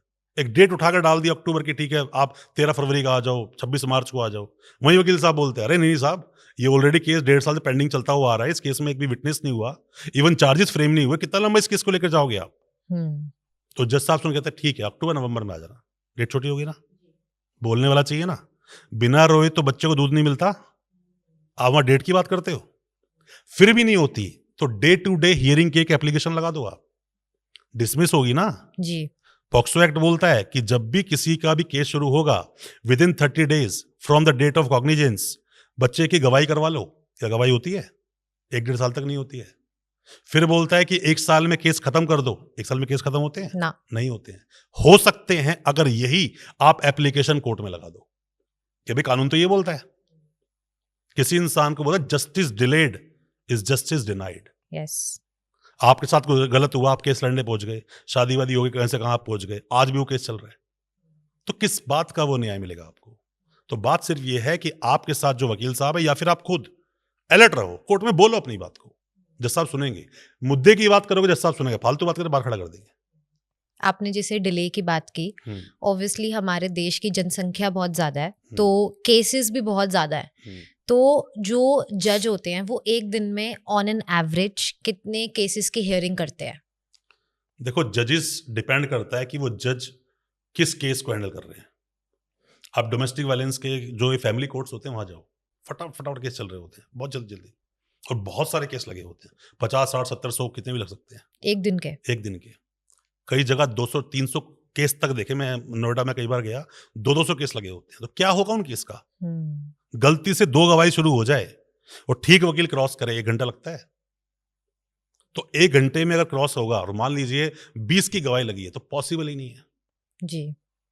जज साहब खुद अंडर प्रेशर हैं इतने सारे केसेस के, किसको खत्म करें, किसको बचाएं, किसको जल्दी करें, पता ही नहीं है।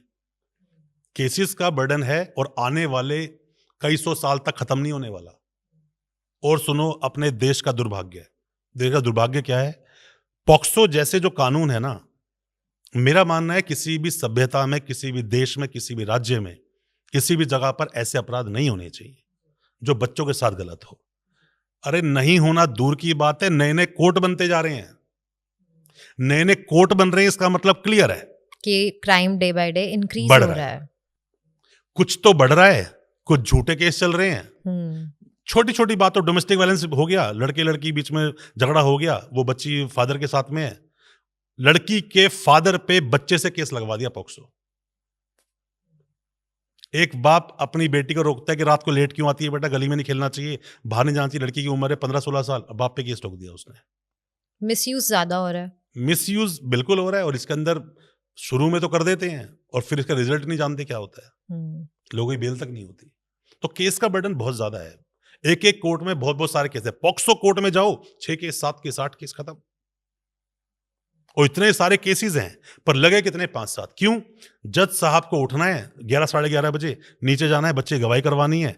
वल्नरेबल कोर्ट्स होते हैं एक्चुअली। कोर्ट में जो आप फिल्में देखते हो ना कि वहां गवाही चल रही है, बच्चा बोल रहा है, पॉक्सो में तो ये होता ही नहीं है ना। एक स्क्रीन पे बच्चा बोल रहा होता है, कैसे क्रॉस करोगे? एक स्क्रीन पे बच्चा बोल रहा है, उससे वकील साहब सवाल पूछ रहे हैं लाइव, बिल्कुल, और उसमें 2 घंटे 3 घंटे एक बच्चे क्रॉस करने में लग जाते हैं। तो बात क्या है कि देश में कानून अच्छे बने पर उतनी अच्छी जो सर्विसेज होने चाहिए वो चीजें एक्टिव मोड पे काम नहीं कर पा रही है। क्या हमारे पास आज भी करोड़ों की गिनती में केसेस पेंडिंग है? बिल्कुल पेंडिंग है, इसको और ये सॉल्व, बैकलॉग खत्म नहीं होगा कभी, आप जो मर्जी कर लो, बैकलॉग खत्म नहीं होगा। क्यों नहीं होगा? देश की जनसंख्या इतनी बड़ी कि पूरे दुनिया के देशों को पीछे छोड़ दिया हमने जी। अब जहां पर इतनी ज्यादा, देखो होता क्या है कि जब क्वांटिटी लेस होती है ना, क्वालिटी आती है। क्वांटिटी बढ़ती जाएगी, उतनी ज़्यादा क्वालिटी डाउन होती चली जाएगी। तो अपने देश में क्या है कि इतनी बड़ी जनसंख्या के साथ में अपराध तो होंगे ही ना। कितने कोर्ट आप बना लोगे? कोर्ट किसी भी देश में ज़्यादा बनाना, ये कोई उसके लिए कोई शाबाशी की बात नहीं है। हम्म, इंसल्टिंग है ये। बहुत ज्यादा शर्म की बिल्कुल है। बात है कि आज शर्म हमारे की बात है। कान ये सुन रहे हैं कि बिल्कुल। हमें न्यू पॉक्सो कोर्ट्स की जरूरत पड़ रही है। पॉक्सो छोड़ो, एनडीपीएस में लाइन लगी पड़ी है। किसी एनडीपीएस के कोर्ट में आप जाओ, भीड़ लगी हुई है। कोई चरस, कोई गांजा, कोई अफीम, कोई एमडीएमए, लोगों पकड़ा हुआ है, जेल में पड़े हुए हैं। 2-2 साल तक अता पता ही नहीं है, केस में कुछ होना भी है। चार्जशीट नहीं आती 6 महीने तक, 1 साल तक का टाइम बढ़ सकता है। और तब तक आपकी बेल पर सुनवाई नहीं होगी। सेक्शन 37 एनडीपीएस एक्ट का साफ बोलता है बेल मत देना, जब तक ये ना लगे कि इसने अपराध नहीं किया। किस एक्ट की आप बात करते हो? किस में सामने वाला बचेगा? सजा के इतने रिजिड प्रोविजंस हैं उसके अंदर कि एनडीपीएस जैसे के अंदर कि कोई इंसान अफीम गांजा बेच रहा है, हम्म, ऐसे केसेस में फांसी तक के जो सजा का प्रोविजन है। और छोड़ो, एक इंसान काम किस लिए करता है? आप में हम काम किस लिए करते हैं? पैसे के लिए। जी, एनडीपीएस में एक बहुत बढ़िया बात, जितने भी कानून बने हैं ना, उसमें एनडीपीएस में बहुत बढ़िया बात लगती है मुझे। उसमें क्या लगती है कि एनडीपीएस का सेक्शन आप अगर देखते हो, सेक्शन 68 का एफ सेक्शन देखोगे और ओ आप पढ़ते हो इनको अगर, तो इसमें एक नोटिस आता है। नोटिस क्या होता है कि आपने कोई भी प्रॉपर्टी उस मादक पदार्थ, नार्कोटिक जो है ना, ये एनडीपीएस, जी, narcotic drug and psychotropic substance 1985 का ये एक्ट है। तो इसमें बोलते हैं जो कुछ तूने खरीदा पहले उसको जब्त करेंगे हम। ओ, तो जैसे बंदा उठाया, जेल पहुंचाया और उसने खरीदा था, प्रॉपर्टी सीज। अपील का अधिकार मिलता है बहुत शॉर्ट टाइम के लिए, 45 दिन का टाइम है उसके अंदर, बढ़ के 60 दिन हो सकता है, कर लो अपील। प्रॉपर्टी जब्त, मतलब उसी के लिए तो काम कर रहा था, वही छीन लोगे। हाँ, तो सबक सिखाने के लिए ऐसे प्रोविजंस को लेकर आए। आपने बेल की बात की। अब एक सिचुएशन पे बात करते हैं कि किसी की बेल होनी है या इम्पोर्टेंट डिसीजन होना है। अब वो कोर्ट जाते हैं और जज साहब किसी रीजन की वजह से नहीं आते हैं। ऐसे केसेस में क्या होता है? देखो, बेल में ऐसा होता है कि डिपेंड करता है वो बेल कैसी है। ओके। रेगुलर बेल लगाई है तो हम्म, डेट लग सकती है। एंटीसिपेटरी बेल लगाई है, पहले तो दोनों मतलब समझो। रेगुलर बेल वो जो बंदा जेल में है, ठीक है। उसको बाहर निकालना है, ये एक रेगुलर बेल है। एंटीसिपेटरी वो कि बंदा, उसको एंटीसिपेशन है कि उसको अरेस्ट कर सकते हैं, एप्रीहेंशन है उसको ऐसा, तो वो अभी भाग रहा है, तो ये होगी एंटीसिपेटरी बेल, इसको जल्दी सुना जाएगा। रेगुलर बेल में टाइम लग सकता है। एक इंटरिम बेल है। इंटरिम बेल क्या होती है? किसी की वाइफ बीमार है, वाइफ प्रेग्नेंट, डिलीवरी होनी है, घर में किसी की डेथ हो गई, बच्चे का स्कूल से नाम कट गया, जैसे फादर अगर जेल में है, जी, तो ऐसे में इसको बोलते हैं इंटरिम बेल। अब एक बात सोचिए, दो मैं आपको कंडीशंस देता हूं। किसी की वाइफ आज हॉस्पिटल एडमिट हुई है और उसकी डिलीवरी होने वाली है, हम्म, और आज बेल लगी है, उसको बेल नहीं मिल रही, जैसा छुट्टी पे है। जी, एक किसी की बेल लगाई, उसके फादर की डेथ हो गई है, लड़का जेल में है, जैसा आप छुट्टी पे है।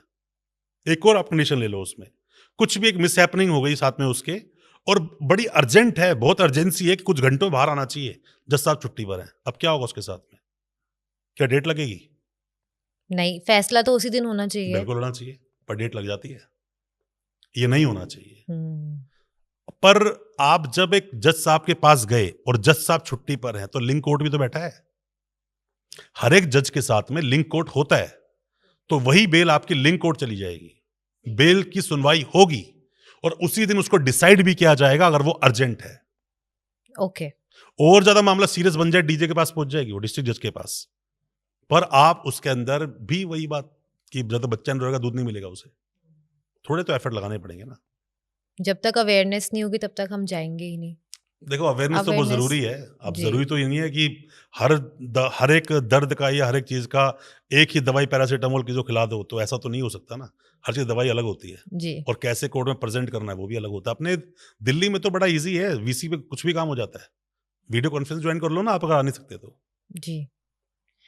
जज से रिलेटेड वन मोर क्वेश्चन कि अगर कोई भी सरकारी एम्प्लॉय, वकील, पुलिस वाला रिश्वत लेता हुआ पकड़ा जाए हम्म, तो उसे सजा हो जाती है। हम्म। पर अगर यही काम जज करता हुआ पकड़ा जाए तो क्या उसे सजा होगी?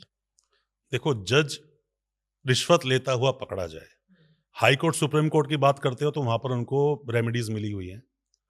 खुद वो सेफ पॉइंट में शील्ड के अंदर है कि उनके ऊपर एक्शन ऐसे नहीं हो सकता, ओके। इतनी जल्दी एक्शन नहीं होते।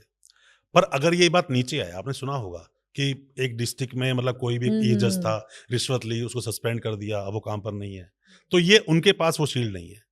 अब एक बात और आती है कि लोग अक्सर जब एक जज साहब ने उनके फेवर में कोई जजमेंट नहीं दिया, तो उनके, जैसे अभी आपने सवाल पूछा था ना कि वकील साहब ने अगर कोई भी अगर नहीं है एग्री आपके उस चीजों से, तो वो आपका मर्डर कर सकता है, आपको मार सकता है, आपके पीछे पड़ सकता है। हाँ, तो क्या जज के पीछे नहीं पड़ सकता? बिल्कुल पड़ सकता है। तो ऐसे झूठे एक्यूजिशंस लगते हैं, झूठे एलिगेशंस लगते हैं, इसीलिए हर एक कंप्लेंट पे एक्शन नहीं होते। आप अपने देश में ना, अभी पहले क्या था, पहले इतना मैंडेट नहीं था, अब मैंडेटरी हो गया कि किसी भी इंसान को आप पकड़ोगे और कुछ उसके पास से रिकवरी करनी है तो आप वीडियोग्राफी करोगे। ओके। पहले भी प्रोविजन था, किसी इंसान को पकड़ोगे, उसके पास से कुछ रिकवरी करनी है तो सीआरपीसी का सेक्शन 100 बोलता था, उसी में पार्ट्स बने हुए, 2-3 पार्ट बने हुए, उसके अंदर आप पढ़ोगे तो बोलते कि 2 इंडिपेंडेंट विटनेस होने चाहिए, वरना हम नहीं मानेंगे आपने इसके पास से कोई रिकवर किया है। पहले भी था ये प्रोविजन। अब तो बोलते वीडियोग्राफी होनी चाहिए। मैं आपको एक बढ़िया बात बताता हूं, एनडीपीएस में क्या होता है कि सेक्शन 50 का नोटिस दिया जाता है जब किसी इंसान के पर्सनल सर्च से कोई कॉन्ट्राबैंड मिलता है। कॉन्ट्राबैंड क्या? नशीला पदार्थ मिलता है। ओके। ठीक, 1 किलो से 20 किलो के, ये ना अपने एनडीपीएस में small quantity, intermediate quantity, commercial quantity, तीनों की सजा अलग अलग। 1 साल, 10 साल, 10 से 20 साल, फाइन 10,000, 1 लाख, 2 लाख तक हो सकता है। ऐसा सजाओं के प्रोविजन हैं इसके अंदर। अब एक बात बोलता है उसमें कि जो भी इंसान से आपने सर्च किया, मान लीजिए आप ही बैठे हो, किसी सर्च किया और आपके पास से हेरोइन मिल गई कुछ, और वो एक केस बनाकर कोर्ट में पहुंचा दें, तो क्या ऐसा नहीं हो सकता कि आपसे पर्सनल रंजिश या पैसा आपने पुलिस को नहीं दिया, आप पर वो केस लगा दिया जाए? हाँ, बिल्कुल हो सकता। अब इसको आप क्लियर कैसे करोगे? क्लियर करने का एक ही तरीका, उसी वक्त वीडियोग्राफी होनी चाहिए, और वीडियोग्राफी अनकट होनी चाहिए। उसके अंदर 2 इंडिपेंडेंट विटनेस होने चाहिए। अब एक सवाल यहां पे आता है, सेक्शन 50 का नोटिस देना मैंडेटरी है कि भाई मैं आपकी तलाशी लेना चाहता हूं, आप इस तलाशी को जरूरी नहीं कि मुझे ही दोगे, आप राजपत्र अधिकारी, गजटेड ऑफिसर के पास भी चल सकते हो, वहां जाके तलाशी दे देना। ओके। अब देखो होता क्या है इसके अंदर, ये प्रोविजन है कि आप नोटिस दोगे तब सर्च करोगे। आपको मैंने नोटिस दिया, आपको मैंने सर्च किया, आपके पास से कॉन्ट्राबैंड मिला, सर्च मेमो बनाया, अरेस्ट वरेस्ट की प्रोसीडिंग आगे बढ़ाई। अगर सर्च मेमो बनाया तो आपके पास से क्या क्या मिलेगा? एक वॉच मिलेगी या कुछ भी सामान मिलेगा, ठीक, फोन आईडी मिलेगा ना? तो नोटिस कहां गया? जो नोटिस मैंने आपको दिया वो सर्च में होना चाहिए ना? बिल्कुल। कई बार वो नोटिस ही सर्च में नहीं होता, इसका मतलब आपने सर्च किया, नोटिस ही नहीं दिया, और नोटिस नहीं दिया तो आपको अरेस्ट पुलिस ने कैसे कर लिया, वो इलीगल है। तो बात ना, जितना ज्यादा रिजिड कानून है, इतनी ज्यादा सीरियस सजाएं हैं, उतने ही ज्यादा निकलने के रास्ते भी तो दिए हैं। उन रास्तों को ढूंढो ना। चोर चोरी करने जाता है, ये नहीं दिखता ताले कितने ज्यादा लगा दे, ये दिखता ताला कहां नहीं लगा है। ऐसी मुश्किल ही कोई चार्जशीट बनी होगी कभी, जिस चार्जशीट को वकील साहब ने तोड़ ना दिया हो। वकील साहब को नॉलेज है, उस चार्जशीट कमियां निकाल देंगे और अपने क्लाइंट को निकाल के ले जाएंगे। और अगर ये प्रूव हो जाए कि हाँ किसी जज ने रिश्वत ली है तो इमीडिएट एक्शन लिया जाएगा। वो इमीडिएट एक्शन होगा, किसी भी सरकारी एम्प्लॉय की तरह उन पर भी इमीडिएट एक्शन लिया जाएगा। बिल्कुल होगा, एक्शन होगा। आपने कभी सुना है कि कोर्ट में रेड हो जाए? नहीं, कोर्ट में रेड होती है, मतलब उसी टाइम सर्च किया, उसी टाइम सर्च किया जा सकता है उस कोर्ट को देखने के लिए चल क्या रहा है। ऐसा तो नहीं कोर्ट सारे खाली पड़े हैं। सिर्फ मतलब वो इंट्रोस्पेक्ट करने के लिए, देखने या के लिए, फिर समझने के लिए।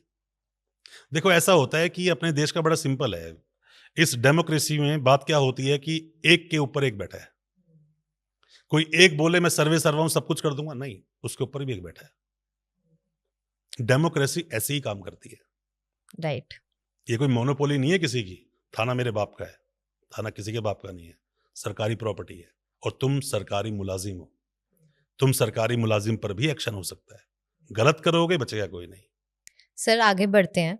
लॉयर्स के इतने सारे टाइप्स होते हैं, criminal lawyer, civil, divorce lawyer. अब एक आम आदमी को अपने लिए एक सही वकील चुनना है तो वो कैसे चुने? देखिए, बहुत तरह के या अलग अलग चीज़ों में, फील्ड्स में वकील लोग जाते हैं।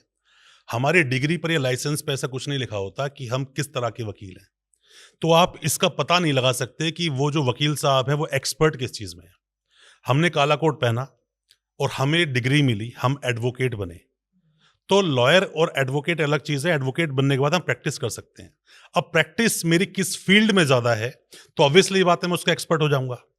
तो इसमें डिपेंड करता है कि देखो ऐसा कुछ आप जान सकते हो कि कितने ज़्यादा उनकी एज है वकील साहब की, इससे आप कभी पता नहीं लगा सकते। कितना एक्सपीरियंस होगा, कितने अच्छे से केस को फाइट करेंगे। हो सकता है कोई यंग लॉयर भी बहुत अच्छे से केस को प्रेजेंट कर ले और उसने उस तरह के केस बहुत सारे लड़े हों। तो ये डिपेंड करता है कि आप किन वकील साहब से मिल रहे हो, उनके बारे में आप कितना जानते हो या फिर वो अपने बारे में आपको कितना बताएंगे। मैं आपसे एक पर्सनल सवाल हम्म, पूछना चाहती हूँ कि आपको इतने हम्म, इयर्स का एक्सपीरियंस है प्रैक्टिस का। हम्म, कभी इतने सालों में आपके पास कोई ऐसा केस आया हो जो जिसको सुनकर देखकर आप इमोशनल हो गए या आपके दिमाग पे छप गया, हम्म, या केस लेने के बाद आपको गिल्ट महसूस हुआ हो कि यार ये केस तो मुझे नहीं लेना चाहिए था? हम्म। ऐसा कभी कुछ हुआ है? देखो केस लेना और केस को फाइट करना ये दो अलग अलग बातें हैं। कई बार वकील साहब जब केस लेते हैं ना तो उसके बारे में इतना डिटेल में नहीं पता होता। जब केस को पढ़ना शुरू करते हैं और क्लाइंट को सामने बैठाकर जब सवाल जवाब शुरू करते हैं तो केस के बारे में पता चलता है। कोई भी ऐसा केस हो जिसमें कि किसी भी तरह से जो हमारी ह्यूमैनिटी है, अगर वो तार-तार होती है या लगता है कि नहीं ये नहीं होना चाहिए था, तो ऐसे में वकील साहब केस को अक्सर छोड़ देते हैं। मेरे पास केस आया था एक जिसमें कि वो लोग बच्चों के ऑर्गन्स के साथ में कुछ लेन-देन करते होंगे ये लोग। तो उस केस को मैंने शुरू में केस लिया, केस के बारे में डिटेल में जानकारी नहीं थी। जब केस को पढ़ा और समझा तो मैंने वो केस छोड़ दिया क्योंकि मुझे लगा कि मुझे वो केस प्रेज़ेंट नहीं करना चाहिए। अब डिपेंड करता है केस कैसा है। जैसे मैंने शुरू में आपको बताया ना कि शुरू में किसी को अपराधी बोलने वाले हम कोई नहीं होते। हम्म। अब सामने कोई इंसान आया, हो सकता है कि वो मेरी मदद के लिए आया हो, केस बेशक हीनियस हो, सीरियस हो, पर वो ये ना कि नरी-मरी संसार में सबको रखियो ध्याए, ना जाने किस रूप में तो नारायण मिल जाए। पता चला नारायण सामने आ गए मदद माँगने के लिए किसी और रूप में और मैं उनको इसलिए भेज दूँ कि पैसा कम दे रहे हैं या इसलिए भेज दूँ कि केस बहुत सीरियस है। तो ये मेरा काम नहीं है। काम ये है कि गिल्ट फ़ील होता है, गिल्ट ऐसे फ़ील नहीं होता कि केस मैंने गलत तरीके से किया, वो तो हमने जैसा किया हम खुश रहते हैं हमेशा। बस ये है कि शुरू में लेते हुए ही हम डिसाइड कर लेते हैं केस को फाइट करेंगे या नहीं करेंगे। आपसे मैं एक सवाल पूछता हूँ कि क्या कभी कोई अंधा रेप कर सकता है? नहीं। होता क्या है कि कोई भी जो ऑफेंस होता है ना, तो उसमें जो हमारे सेंसेस है, सेंसेस से ही वो कोई भी एक्शन होता है। जी। अगर उस अंधे ने जब तक सामने वाले को देखा नहीं, टच नहीं किया, तो ऐसे में उस पर ये जो एलिगेशंस लगेंगे, उस पर एक क्वेश्चन मार्क खड़ा हो सकता है। हम्म। बट ऐसे केस भी सामने आए हैं। तो कई बार केस ऐसे होते हैं जो देखने में लगता है कि इस केस में कुछ नहीं है। हम्म। ऐसा अक्सर आपको चीटिंग, फॉर्जरी जैसे केसेस में दिखेगा। क्योंकि जो केस किसी भी इंसान के अगेंस्ट हो रहा है ना, किसी को मारा पीटा गया, रेप हुआ, कुछ भी हुआ, तो ऐसे में एक बार के लिए साफ-साफ दिख रहा होता है, पर चीटिंग में नहीं दिखता। इतने क्लेवर तरीके से चीटिंग होती है कि चीटिंग तो कर ली, पैसा उड़ा किसी के अकाउंट से और वो पैसा वाया-वाया आता है। किसी के अकाउंट में, किसी के अकाउंट में टैक्स करते-करते मतलब कि उनका पर्सनल पैसा, वो टैक्स बोल देते हैं इसको। वो करते-करते आता है और सामने वाले के पास उस चीटेड अमाउंट का 50-60% तक आता है, बाकी सारा बीच में जो झोल करते हैं ये लोग उसमें गायब हो जाता है। हम्म। तो डिपेंड करता है ये कि किस तरह का वो ऑफेंस है। ऐसे किसी भी केस में नहीं बोल सकते, हमें गिल्ट होगा कि नहीं होगा, वो तो केस ले लिया और लड़ लिया और आगे पहुँच गए, तो गिल्ट का मतलब ही नहीं है कि गिल्ट होगा हमें कभी। आपने दो वर्ड्स यूज किए, serious and heinous hmm. Case, right? तो इन दोनों में फर्क क्या है? देखिए ऐसा होता है कि मान लीजिए कोई एक कहीं मर्डर हुआ, आप मर्डर को ले लीजिए इसमें। मर्डर हुआ किसी के अंदर और एक आदमी तो गया, उसके पास से कट्टा है कोई भी, गया सामने देखा, उसको गोली मार दी, ठीक? ये एक मर्डर है। अब सामने एक आदमी को उसने बुलाया, उसको उसे मारना था, उसको पहले चाकू से उँगलियाँ काट दी, फिर उसी चाकू से काफ़ी उसको चाकू वाकू मारा, वो आदमी नहीं मरा। मरने के बाद हमें उसकी गर्दन काटना शुरू की। ये जैसे-जैसे इसकी जो ग्रेविटी है इस केस की बढ़ती जाएगी, वो केस नॉर्मल से सीरियस और सीरियस से हीनियस होता चला जाएगा। ओके। तो ये डिपेंड करता है कि वही एक ऑफेंस, मान लीजिए एक आदमी आपके पास आया और आपका पर्स छीन के भाग गया। हम्म। पर वो आदमी आया, पहले उसने आपको टक्कर मारी तेज गाड़ी से, उतरा फिर 2-3 चाकू मारे, फिर आपका पर्स छीना और भाग गया। हम्म। तो डिपेंड करता है कि कॉज तो वही था, बट वो किया कैसे गया, ये डिपेंड करता है। हम्म। ऐसे ऐसे केसेस सामने आते हैं, कई बार तो उसको बोलना ही बड़ा मुश्किल हो जाता है। हम जब पढ़ रहे होते हैं तो हमारे खुद भी कई बार तो केस को देख के रूह कांप जाती है कि ऐसे भी कोई किसी को टॉर्चर कर सकता है।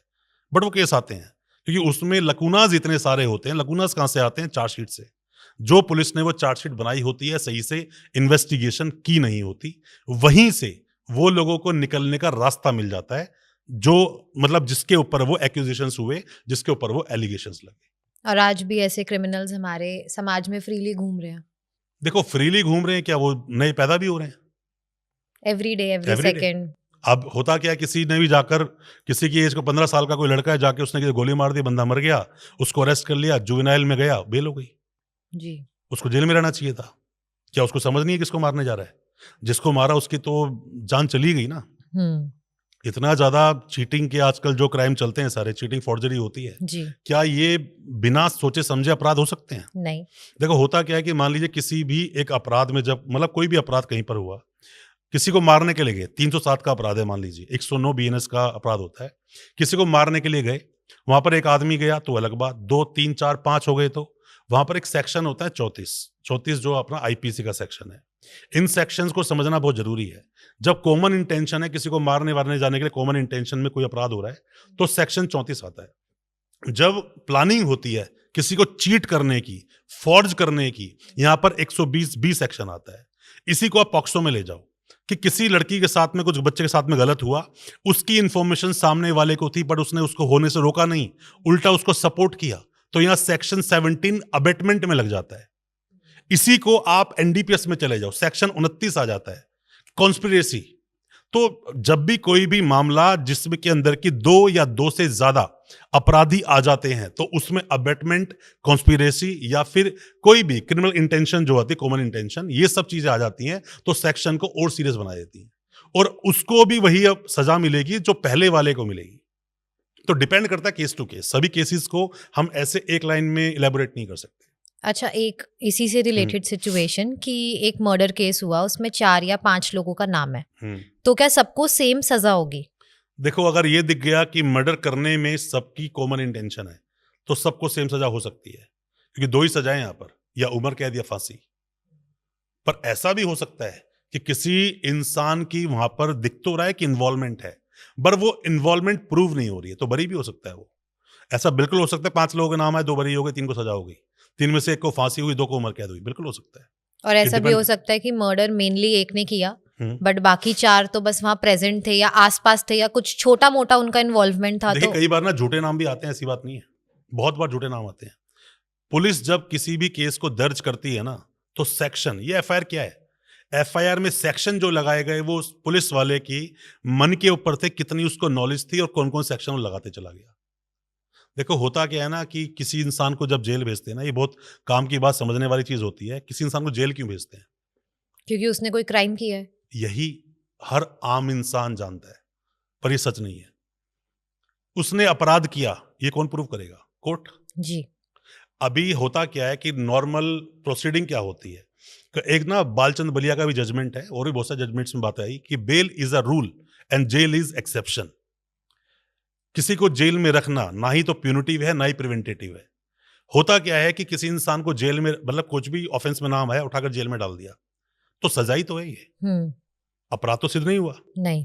तो इसलिए डालते हैं कि उस केस की इन्वेस्टिगेशन करना जरूरी है, और केस की जब तक इन्वेस्टिगेशन चलती है तब तक उसको जेल में क्यों रखते हैं?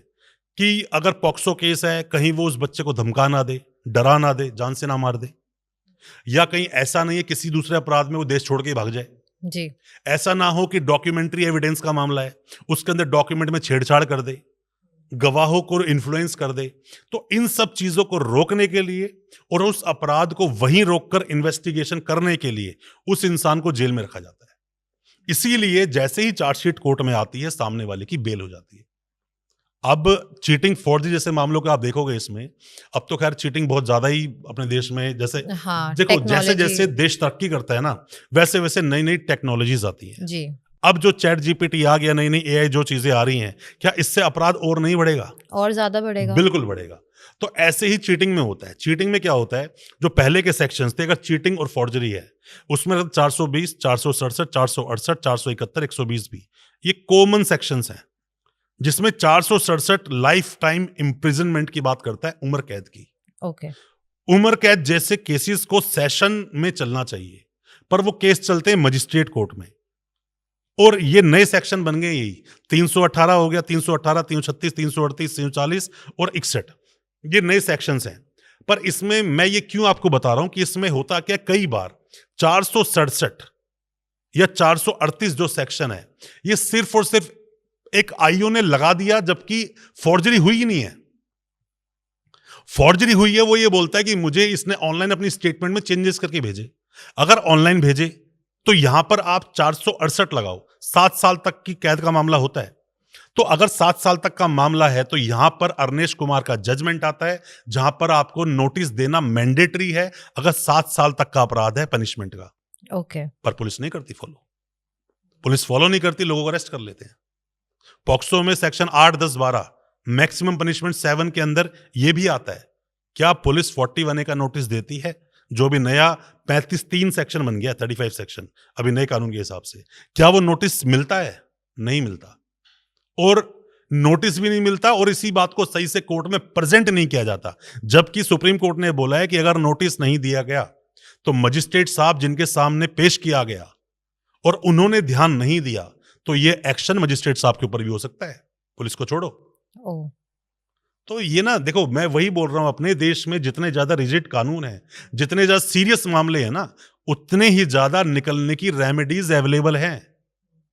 उन रेमेडीज को यूज तो करो। एक आदमी डेली शराब पीता है, लीवर खराब कर रहा है, तो लीवर सही करने की मेडिसिन भी तो है, वो ले लो।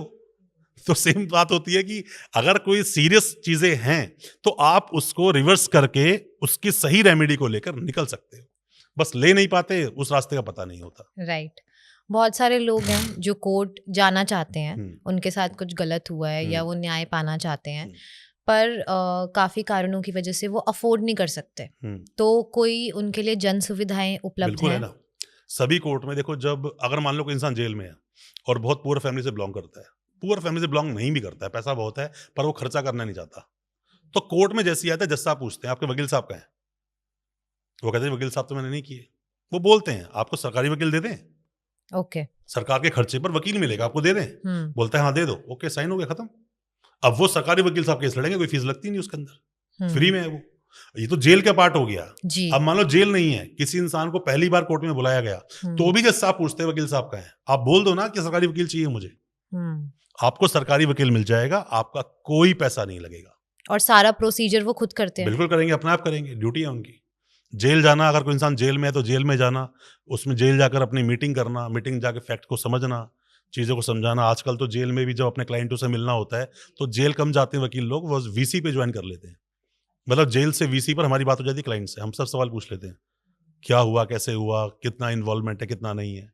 तो रेमेडीज तो बहुत सारी हैं। जेल में जो लोग बंद हैं, क्या वो अपनी फैमिली से बात कर सकते हैं? जेल से आपको कोई फोन आएगा क्या? अगर कोई मान लीजिए किसी के भी फैमिली मेंबर जेल में है जी, तो क्या वो अपने घर डेली कॉल कर सकता है? पूछ रहा हूं मैं आपसे। शायद नहीं। करना पड़ेगा, कर सकता है, एवरीडे पावर है, मतलब राइट है, उसको अधिकार है, हर दिन बिल्कुल एक कॉल करने बिल्कुल का। कर सकता है। आप अंदर प्रोसीजर है उसका, एफिडेविट दोगे, पोस्टपेड नंबर दोगे, चीज जाके सबमिट करोगे, तो वहां से अंदर से आपका नंबर, जो नंबर आपने दिया फैमिली का पोस्टपेड नंबर, उस नंबर पर वो जेल से कॉल कर सकता है, बात कर सकता है फैमिली से, ये भी उसके पास राइट है। अच्छा, जेल से कॉल से याद आया कि जेल में कोई फोन, कोई डिवाइस अलाउड नहीं होता, तो इनके पास फोन्स कैसे अवेलेबल हो जाते हैं? देखो, फोन्स को मिलने के ना तरीके बहुत सारे हैं। वैसे तरीके अगर हम बात करें तो कई बार तो अंदर स्टाफ भी प्रोवाइड करवा देता है। सुकेश चंद्रा वाला केस अगर आपने सुना हो, बड़ा हाईलाइट केस है, जब सरकारी गाड़ियां जाकर पैसे को रिकवर ले सकती हैं, तो बहुत कुछ हो सकता है। ऊपर से अंदर से नहीं भी मिला तो आपने ना बाहर से सुना होगा कि बाहर जो दीवारें बनी ना बड़ी बड़ी, ये तिहाड़ जो है, तिहाड़ तो विलेज है ना, दीवारों के बाहर से फोन को फेंका जाता है एक पैकेट बनाकर, तो उस तरह से फोन पहुंच जाते हैं। फोन पहुंचना कोई बड़ी चीज नहीं है, अंदर चीजें अवेलेबल हो जाती हैं, इसीलिए अंदर से थ्रेट कॉल्स भी जाती हैं। हाँ, वही।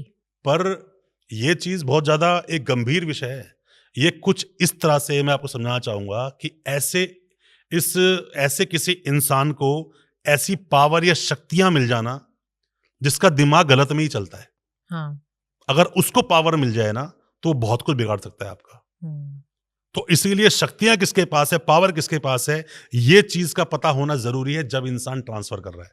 मुझे बहुत नॉलेज है और मैं ऐसे इंसान को शायद नॉलेज दे दूं कि जिसका दिमाग गलत में ही चलता है वो बहुत कुछ गलत कर जाएगा। हम्म, तो इसीलिए काफी बार देखो मैं वही बोलता हूं हमेशा कि वही वही जो प्रभु रचि रखा कि आपको ऊपर वाला भी सोच समझ के चीज देता है कि मैं इसको कितना दूं और कितनी मात्रा में दूं, कितनी डोज देनी चाहिए, ये सब कुछ पहले से लिखी हुई चीजें होती हैं। हम्म। जो अंदर से बैठकर थ्रेट कॉल्स करते हैं, हम्म, तो ये जो भी वहाँ पर ऑफिसर हैं, पुलिसमैन हैं, जिनकी ड्यूटी है वहाँ पे, उनकी मतलब देखो मैं बेटर आपको ये नॉलेज के बोलूंगा, बिना तो नहीं कर नहीं, सकते। आप ना पूरा जेल पर एक पूरा पॉडकास्ट बनाओ जेल की दुनिया के बारे में। नेक्स्ट मैं आपको एपिसोड सब हमारा बता दूंगा जेल जेल के के। बारे में, क्या क्या कैसे कैसे होता है, किस तरह से प्रोसीडिंग्स होती है, क्योंकि जेल के बारे में बहुत कुछ है। देखो हाँ। आप, एक सवाल बड़ा क्लियर है, जेल से रोजाना कैदियों को लाना कोर्ट में, फिर कोर्ट में पेशी करा के वापस लेके जाना, इसमें कितनी तो मैन पावर यूज होती है, कितना पैसा यूज होता है, कितना खर्चा होता है, कितना रिस्क रहता है। तो क्या इन चीजों को कट नहीं किया जा सकता? किया जा सकता है। बिल्कुल। तो ऐसी ना बहुत सारी चीजें हैं अंदर। अगर अंदर जो इंसान जेल काट रहा है उसकी फैमिली क्या उसके अकाउंट में 1 लाख रुपए नहीं डाल सकती कि अच्छा खाओ अच्छा पियो? अगर डाल ऐसा सकते। होगा तो उसके बड़ा दबंग कैदी उसको मार पीट के छीन लेगा।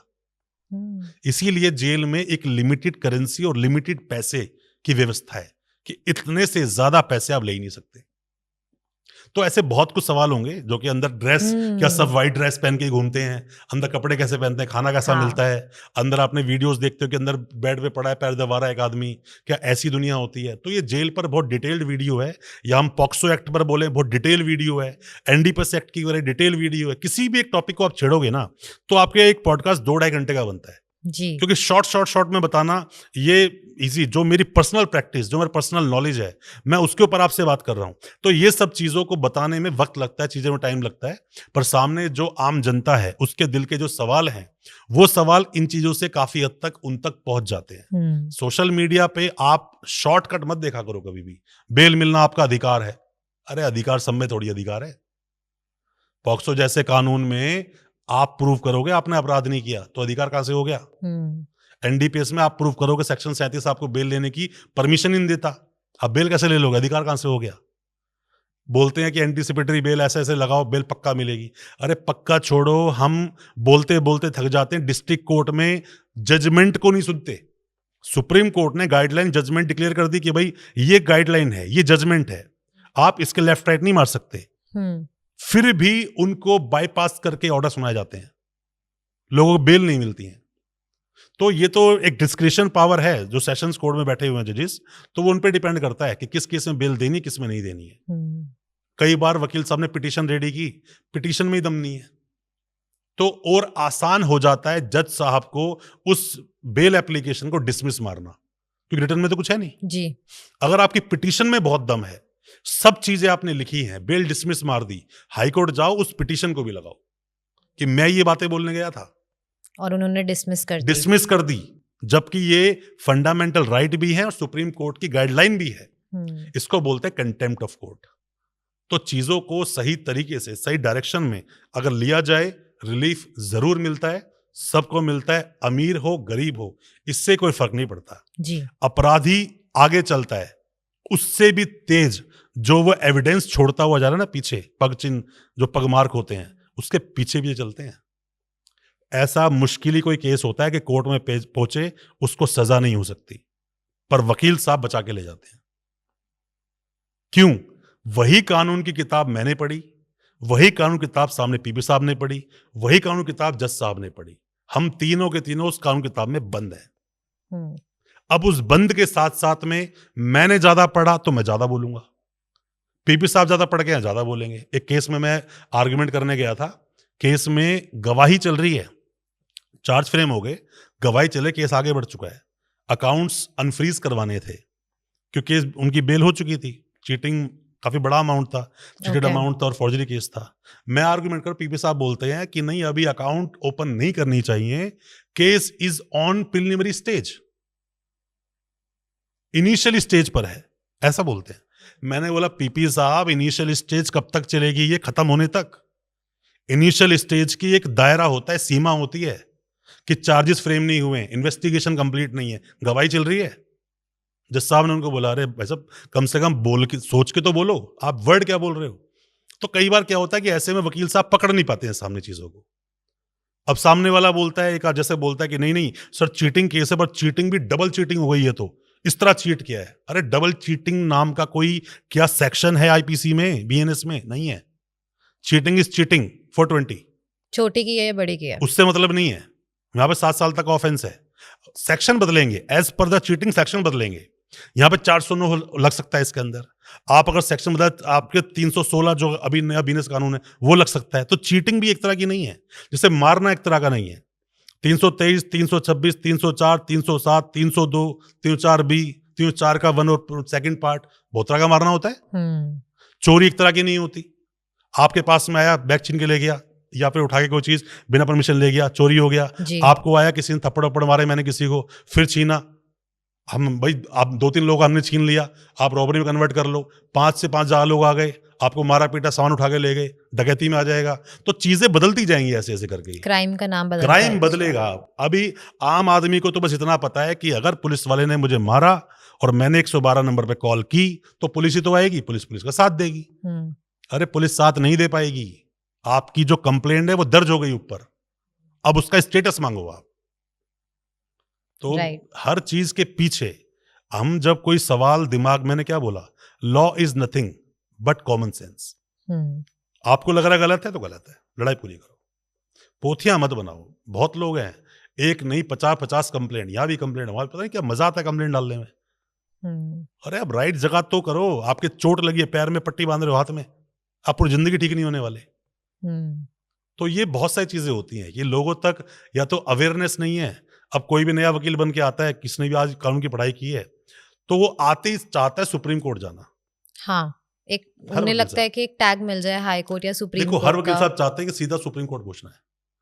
फर्स्ट जनरेशन जो वकील हैं, जिनके घर में कोई दूसरा वकील नहीं है, वो पता नहीं क्यों आकर ट्रायल कोर्ट में टाइम देना चाहते ही नहीं है। शुरुआत वहीं से है। एक बहुत बढ़िया, मैं आपको एक बात बताता हूँ। एक बार तबला वादक पे 2 लोग गए सीखने के लिए।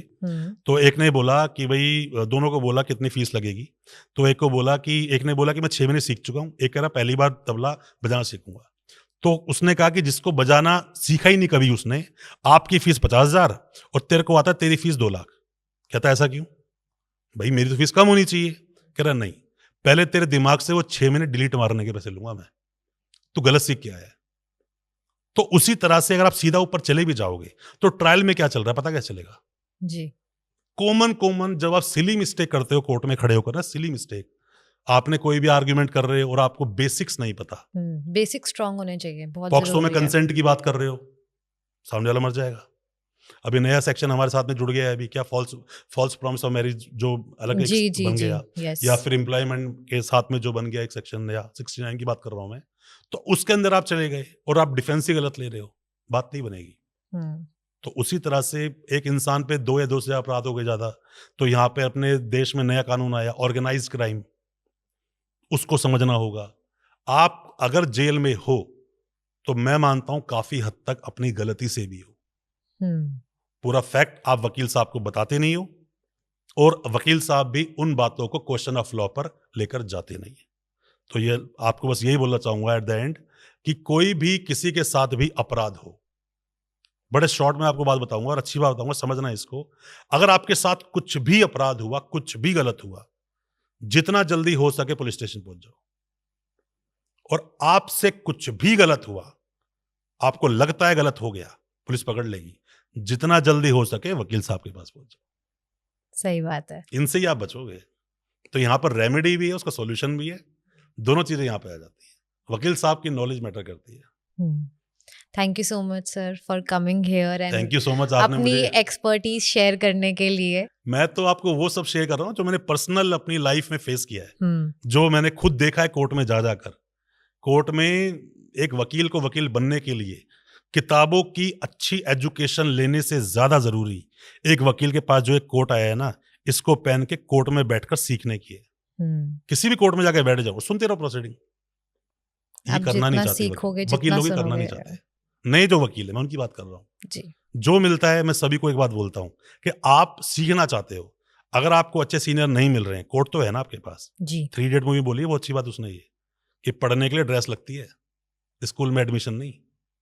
ड्रेस है, कोर्ट में जाके बैठो। आपके पास लाइसेंस है, आपको तो हाई कोर्ट सुप्रीम कोर्ट भी नहीं रोकेगा, जाओ ना कोर्ट में।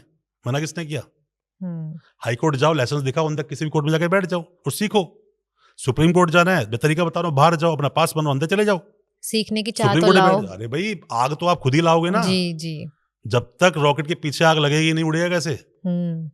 पर बात ये है ना, हर इंसान बस चाहता है, बस मैं आज वकील बन गया तो बड़े बड़े सपने देख के आता है, बड़ी बड़ी गाड़ी, बड़े बड़े बंगले, पैसा जेब में, रोलेक्स की घड़ी, ये सब नहीं होता। फैंसी वकील नहीं, नॉलेजफुल वकील बनो, तभी आप सामने वाले को अच्छी नॉलेज दे पाओगे।